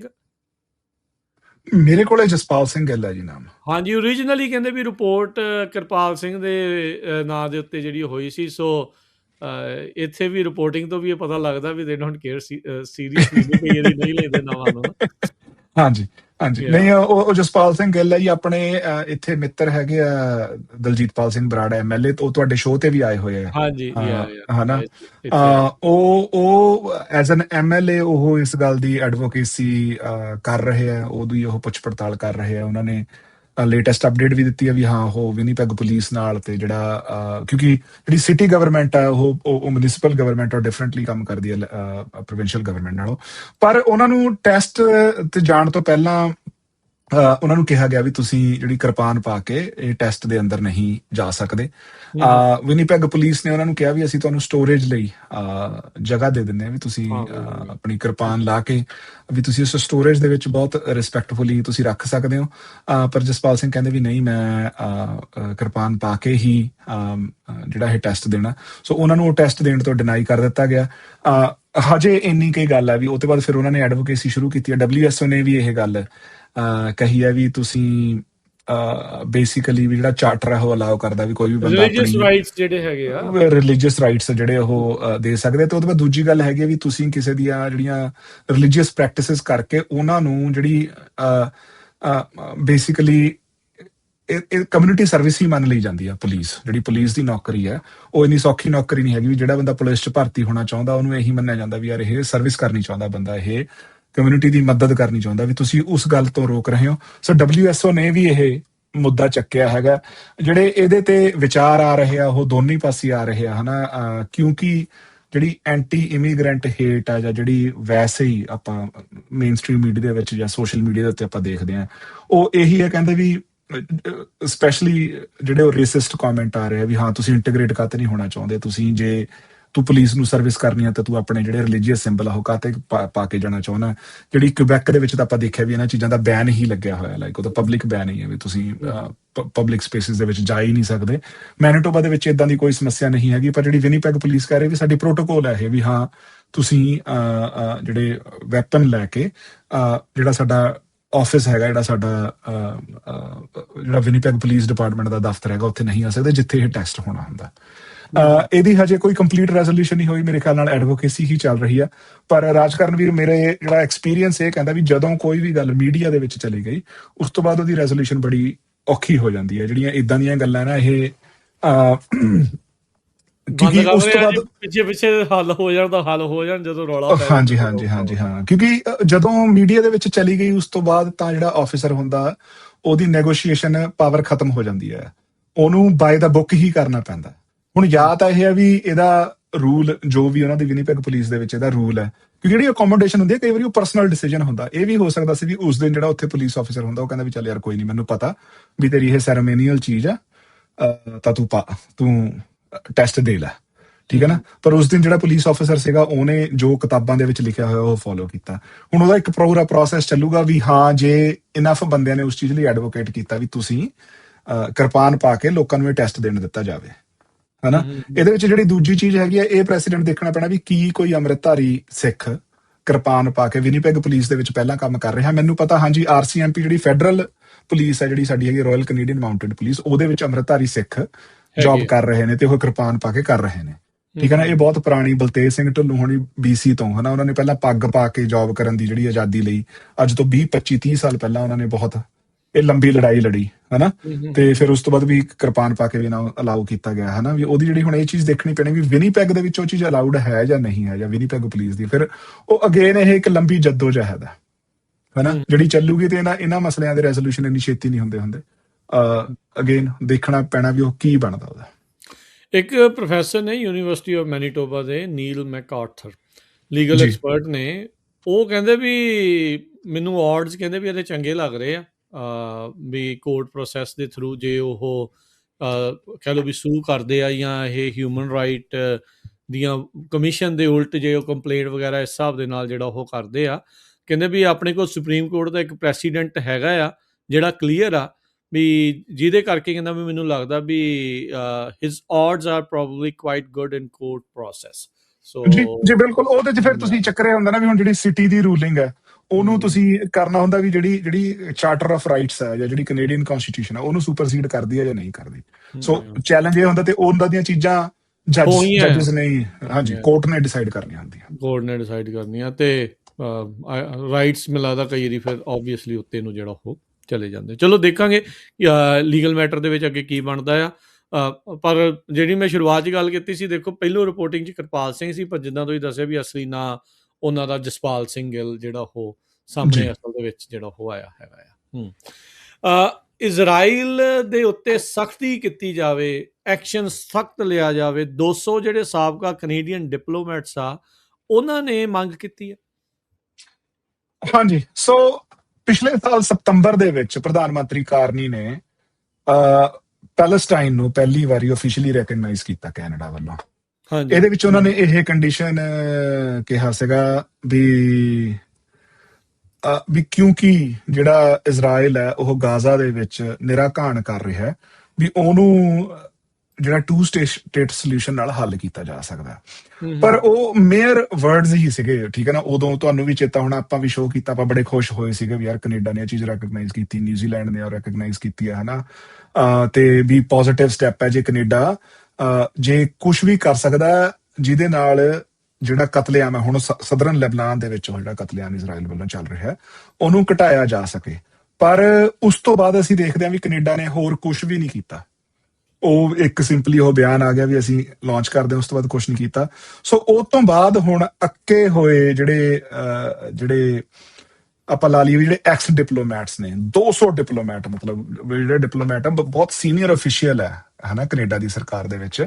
ਤੇ ਉਹਨਾਂ ਨੇ ਇਕੱਠੇ ਹੋ ਕੇ ਜਿਹੜੀ ਪ੍ਰਾਈਮ ਮਿਨਿਸਟਰ ਆਫਿਸ ਨੂੰ ਇਹ ਚਿੱਠੀ ਲਿਖੀ ਹੈ ਵੀ ਇਜ਼ਰਾਈਲ ਦੇ ਉੱਤੇ ਸੀਰੀਅਸ ਐਕਸ਼ਨ। 190 ਜਿਹੜੇ ਫਾਰਮਰ ਕੈਨੇਡੀਅਨ ਡਿਪਲੋਮੈਟ ਹੈਗੇ ਆ, ਉਹਨਾਂ ਨੇ ਵੀ ਇਜ਼ਰਾਈਲ ਦੇ ਉੱਤੇ ਕੋਈ ਸੀਰੀਅਸ ਐਕਸ਼ਨ ਲਿਆ ਜਾਵੇ, ਉਹਨਾਂ ਦੇ ਉੱਤੇ ਸੈਂਕਸ਼ਨਸ ਲਾਏ ਜਾਣ। ਜਿਹੜੀ ਇਜ਼ਰਾਈਲ ਨੂੰ ਕੈਨੇਡਾ ਵੱਲੋਂ ਹਥਿਆਰਾਂ ਦੀ ਜਿਹੜੀ ਸੇਲ ਆ ਉਹ ਆਲਰੇਡੀ ਰੁਕੀ ਹੋਈ ਹੈ, ਠੀਕ ਹੈ ਨਾ। ਉਹ ਕਾਰਨੀ ਹੋਣਾ ਨੇ ਇੱਕ ਲਾਅ ਪਾਸ ਕੀਤਾ ਸੀਗਾ ਜਿਹਦੇ 'ਚ ਉਹਨਾਂ ਨੇ ਕਿਹਾ ਸੀਗਾ ਵੀ ਅਸੀਂ ਹਥਿਆਰ ਨਹੀਂ ਵੇਚਣੇ ਇਜ਼ਰਾਈਲ ਨੂੰ। ਪਰ ਕਿਉਂਕਿ ਜਿਹੜੇ ਪੁਰਾਣੀਆਂ ਸੰਧੀਆਂ ਹੋਈਆਂ 2024 ਤੇ ਪਹਿਲਾਂ ਜਿਹੜੇ ਉਹਨਾਂ ਨੇ ਕੰਟਰੈਕਟ ਸਾਈਨ ਕੀਤੇ ਹੋਏ, ਉਸ ਹਿਸਾਬ ਨਾਲ ਹਜੇ ਵੀ ਕੈਨੇਡਾ ਇਜ਼ਰਾਈਲ ਨੂੰ ਹਥਿਆਰ ਦੇਈ ਜਾ ਰਿਹਾ। ਜਦ ਅਸੀਂ ਡਿਸਾਈਡ ਕਰ ਲਏ ਵੀ ਅਸੀਂ ਨਹੀਂ ਹਥਿਆਰ ਦੇਣੇ, ਫਿਰ ਅਸੀਂ ਕਾਹਤੇ ਦੇ ਰਹੇ ਹਾਂ ਹਜੇ ਵੀ। ਇਵਨ ਪੁਰਾਣੀਆਂ ਸੰਧੀਆਂ ਵੀ ਜਿਹੜੀਆਂ ਹੋਣੀਆਂ ਚਾਹੀਦੀਆਂ, ਪਰ ਉਹ ਕਹਿੰਦੇ ਵੀ ਤੁਸੀਂ ਹਜੇ ਹਥਿਆਰ ਵੀ ਦੇਈ ਜਾਂਦੇ ਹੋ, ਠੀਕ ਹੈ ਨਾ। ਤੁਸੀਂ ਕਿਸੇ ਵੀ ਕੋਈ ਸੈਂਕਸ਼ਨ ਨਹੀਂ ਲਾਇਆ, ਕਿਸੇ ਉਹਨਾਂ ਦੇ ਮਿਨਿਸਟਰ ਤੇ ਕੋਈ ਸੈਂਕਸ਼ਨ ਨਹੀਂ ਲਾਇਆ ਜਿਹੜਾ ਉਹ ਇੰਨਾ ਜ਼ਿਆਦਾ ਕਤਲੇਆਮ ਕਰ ਰਹੇ ਆ, ਉਹਦੇ ਤੇ ਤੁਸੀਂ ਕੋਈ ਐਕਸ਼ਨ ਨਹੀਂ ਲਿਆ। ਵੀ ਇਹਦੇ ਨਾਲ ਜਿਹੜਾ ਇਜ਼ਰਾਈਲ ਆ ਉਹ ਅੰਬੋਲਡਨ ਹੋ ਰਿਹਾ ਵੀ ਕੈਨੇਡਾ ਨੂੰ, ਜਿਹੜਾ ਕਿਉਂਕਿ ਕੈਨੇਡਾ ਦੁਨੀਆ ਦੇ ਵਿੱਚ ਇਹ ਕਹਿੰਦਾ ਨਾ ਵੀ ਅਸੀਂ ਹਿਊਮਨ ਰਾਈਟਸ ਦੇ ਰਾਖੇ ਹਾਂ, ਰੱਖੇ ਅਸੀਂ ਆ, ਹਿਊਮਨ, ਹਾਂ ਹਾਂ, ਹਾਂ ਵੀ ਅਸੀਂ ਹਿਊਮਨ ਰਾਈਟਸ ਦੀ ਅਸੀਂ ਬਹੁਤ ਜ਼ਿਆਦਾ ਹਾਈਲੀ ਇੰਪੋਰਟੈਂਸ ਅਪਹੋਲਡ, ਦਿੰਦੇ ਆ, ਮਹੱਤਤਾ ਦਿੰਦੇ ਆ। ਇੰਪੋਰਟੈਂਸ ਦਿੰਦੇ ਹਾਂ, ਹਨਾ। ਪਰ ਵੀ ਉਹ ਜਿਹੜੇ ਕਹਿੰਦੇ ਵੀ ਤੁਹਾਡੇ ਐਕਸ਼ਨਸ ਆ ਉਹ ਉਵੇਂ ਨਹੀਂ ਸਪੀਕ ਕਰ ਰਹੇ, ਸੋ ਉਹਨਾਂ ਨੇ ਕਿਹਾ ਵੀ ਉਹਨਾਂ ਤੇ ਸੈਂਕਸ਼ਨਸ ਲਾਈਆਂ ਜਾਣ, ਹਥਿਆਰਾਂ ਦੀ ਜਿਹੜੀ ਉਹਨਾਂ ਨੂੰ ਸਪਲਾਈ ਆ ਉਹ ਰੋਕੀ ਜਾਵੇ, ਹਨਾ। ਤੇ ਜਿਹੜਾ ਫ੍ਰੀ ਟ੍ਰੇਡ ਅਗਰੀਮੈਂਟ ਹੈ ਕੈਨੇਡਾ ਤੇ ਇਜ਼ਰਾਈਲ ਦਾ, ਉਹਨੂੰ ਬੰਦ ਕੀਤਾ ਜਾਵੇ। ਵੀ ਸਿਰਫ ਕ੍ਰਿਟਿਸਿਜ਼ਮ ਨਾਲ ਨਹੀਂ ਸਰਨਾ, ਤੇ ਵੀ ਤੁਸੀਂ ਇਹ ਤੋਂ ਗਾਹਾਂ ਚੱਲੋ। ਕੱਲ ਅੰਬੈਸਡਰ ਨੂੰ ਤਲਬ ਵੀ ਕੀਤਾ ਸੀ ਨੀਤਾ ਆਨੰਦ ਹੋਣਾ ਨੇ, ਉਹ ਜਿਹੜੀ ਇੱਕ ਫਲੋਟੀਲਾ ਵਾਲੀ ਜਿਹੜੀ ਵੀਡੀਓਜ਼ ਸਾਹਮਣੇ ਆਈਆਂ ਸੀਗਾ ਵੀ ਉੱਥੇ ਦਾ ਜੀ ਇੱਕ ਕਾਫੀ ਫਾਰ ਰਾਈਟ ਜਿਹੜਾ ਸੀਗਾ ਵੀ ਕਿਸ ਤਰੀਕੇ ਦਾ ਸਲੂਕ ਕਰ ਰਿਹਾ ਸੀ ਉਹਨਾਂ ਦੇ ਹਾਂਜੀ ਹਾਂਜੀ ਹਾਂ ਬਿਲਕੁਲ। ਅਨੀਤਾ ਆਨੰਦ ਹੋਣਾ ਨੇ ਕੱਲ ਜਿਹੜੇ ਇਜ਼ਰਾਈਲ ਦੇ ਐਂਬੈਸਡਰ ਹੈਗੇ ਉਹਨਾਂ ਨੂੰ ਬੇਸਿਕਲੀ ਕੁਐਸਚਨਿੰਗ, ਪਰ ਉਹ ਅਗੇਨ ਜੋ ਸਿੰਬੋਲਿਕ ਚੀਜ਼ਾਂ ਹੁੰਦੀਆਂ ਉਹਨਾਂ ਦਾ ਅਸਰ ਕੋਈ ਨਹੀਂ ਹੈਗਾ ਆਪਣੇ ਲੋਕਾਂ ਨੂੰ ਸਿਰਫ ਉਹ ਕਰਨ ਲਈ, ਹਨਾ। ਪਰ ਇਹ ਹੁਣ ਕਹਿ ਰਹੇ ਵੀ ਜਿਹੜੀਆਂ ਤੁਸੀਂ ਮੰਨੋਗੇ ਵੀ ਜਿਹੜੇ ਸੈਟਲਰਸ ਆ, ਚਲੋ ਅਮਰੀਕਾ ਦੇ ਵਿੱਚ ਤਾਂ ਇਹ ਬੜੀ ਚੀਜ਼ ਸ਼ਰੇਆਮ ਹੀ ਹੈ ਨਾ, ਬੜੀ ਜਿਹੜੀਆਂ ਸੈਟਲਰ ਆਰਗੇਨਾਈਜੇਸ਼ਨਸ ਆ ਉਹਨਾਂ ਨੂੰ ਕੈਨੇਡਾ ਵੀ ਫੰਡ, ਮਤਲਬ ਜਿਹੜੀਆਂ ਕੈਨੇਡਾ ਦੀਆਂ ਆਰਗੇਨਾਈਜੇਸ਼ਨਸ ਫੰਡ ਕਰ ਰਹੀਆਂ ਨੇ, ਹਨਾ। ਕੈਨੇਡਾ ਦੇ ਵਿੱਚ ਵੀ ਪੈਸਾ ਇਕੱਠਾ ਹੋ ਕੇ ਉਹ ਸੈਟਲਰ, ਗੁਰਜਸਪਾਲ ਤੁਹਾਨੂੰ ਯਾਦ ਹੋਣਾ ਜਦੋਂ ਤੁਸੀਂ ਇੱਥੇ ਸੀਗੇ, cars for kids the add ਸੁਣਦੇ ਹੁੰਦੇ ਸੀਗੇ ਜੀ, ਉਹ ਐਡ ਹੁਣ ਇੱਥੇ ਬੈਨ ਕੀਤੀ ਗਈ ਅਮਰੀਕਾ 'ਚ। ਪਤਾ ਕਿਉਂ? ਕਿਉਂਕਿ ਉਹ ਜਿਹੜੇ ਪੈਸੇ ਇਕੱਠੇ ਕਰਦੇ ਸੀ ਉਹ ਇਜ਼ਰਾਈਲ ਨੂੰ ਘੱਲਦੇ ਸੀ ਉੱਧਰ। ਜੀ ਦੱਸੋ।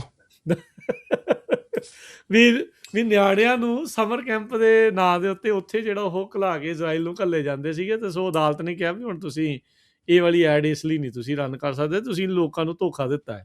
ਵੀ ਕਹਿੰਦੇ ਤੁਸੀਂ ਕੁਝ ਹੋਰ ਆ, ਵੀ ਡਾਲਰ ਕਿੱਧਰ ਜਾਣੇ ਆ ਤੇ ਵਰਤ ਤੁਸੀਂ ਕਿਸ ਪਾਸੇ ਨੂੰ ਰਹੇ। ਜੀ ਜੀ, ਮਤਲਬ ਮੈਂ ਬਹੁਤ ਹੈਰਾਨ ਹੈ ਰਾਜਕਰਨਵੀਰ ਸਿੰਘ, ਜਿਹੜੀ ਈਵਨ ਜਿਹੜੀ ਤੁਹਾਡੀ ਕੰਟੱਕੀ ਦੇ ਵਿੱਚ ਇਲੈਕਸ਼ਨ ਹੋਈ ਹੈ, ਮਤਲਬ ਇੱਕ ਪ੍ਰਾਇਮਰੀ ਦੇ ਵਿੱਚ $20 ਮਿਲੀਅਨ ਲੱਗ ਜਾਣਾ, $25 ਮਿਲੀਅਨ ਲੱਗ ਜਾਣਾ, ਹਨਾ। ਤੇ 15 ਮਿਲੀਅਨ ਚੋਂ ਇਜ਼ਰਾਈਲੀ ਲੌਬੀ ਨੇ ਤੇ ਉਹਨਾਂ ਦੇ ਜਿਹੜੇ ਇਜ਼ਰਾਈਲੀ ਡੋਨਰਸ ਨੇ ਜਿਹੜੇ ਉਹ ਲਾ ਦੇਣੇ ਉਹਨਾਂ ਨਾਲ। ਤੇ ਹੁਣ ਇਹ ਚੀਜ਼ ਕੈਨੇਡਾ ਦੇ ਵਿੱਚ ਵਿਜ਼ੀਬਲ ਨਹੀਂ ਹੈ, ਪਰ ਹੁਣ ਸਾਨੂੰ ਤਾਂ ਪਤਾ ਹੀ ਨਹੀਂਗਾ ਵੀ ਕੈਨੇਡਾ ਦੇ ਵਿੱਚ ਜਿਹੜੀ ਇਜ਼ਰਾਈਲੀ ਜ਼ਾਇਨਿਸਟ ਲੌਬੀ ਉਹ ਕਿੰਨੀ ਸਟਰੋਂਗ ਹੈ। ਫਲੋਰੀਡਾ ਦੇ ਵਿੱਚ ਦੇਖੋ ਇੱਕ ਕਾਨੂੰਨ ਬਣ ਚੁੱਕਾ ਆ ਵੀ ਤੁਸੀਂ ਇਜ਼ਰਾਈਲ ਦੇ ਉਲਟ ਬੋਲ ਨਹੀਂ ਸਕਦੇ, ਤੁਹਾਨੂੰ ਸਜ਼ਾ ਹੋ ਸਕਦੀ। ਨਹੀਂ, ਫਰੀडम ਆਫ ਸਪੀਚ ਨਾਲ ਕਰਕੇ ਕੋਈ ਮਤਲਬ ਹੀ ਨਹੀਂ। ਲਾਈਕ ਟਰੰਪ ਦਾ ਕੱਲ ਬਿਆਨ ਸੀਗਾ ਵੀ ਮੈਂ 99% ਅਪਰੂਵਲ ਰੇਟਿੰਗ ਆ ਇਜ਼ਰਾਈਲ 'ਚ, ਤੇ ਇੱਥੇ 30% ਆ। ਸੋ ਅਮਰੀਕਾ ਦਾ ਪ੍ਰੈਜ਼ੀਡੈਂਟ ਆ ਕਿ ਯੂਨਾਈਟਿਡ ਸਟੇਟਸ ਆਫ ਇਜ਼ਰਾਈਲ ਦਾ। ਸੋ ਤੁਸੀਂ ਆਪੇ ਅੰਦਾਜ਼ਾ ਲਾ ਲਓ।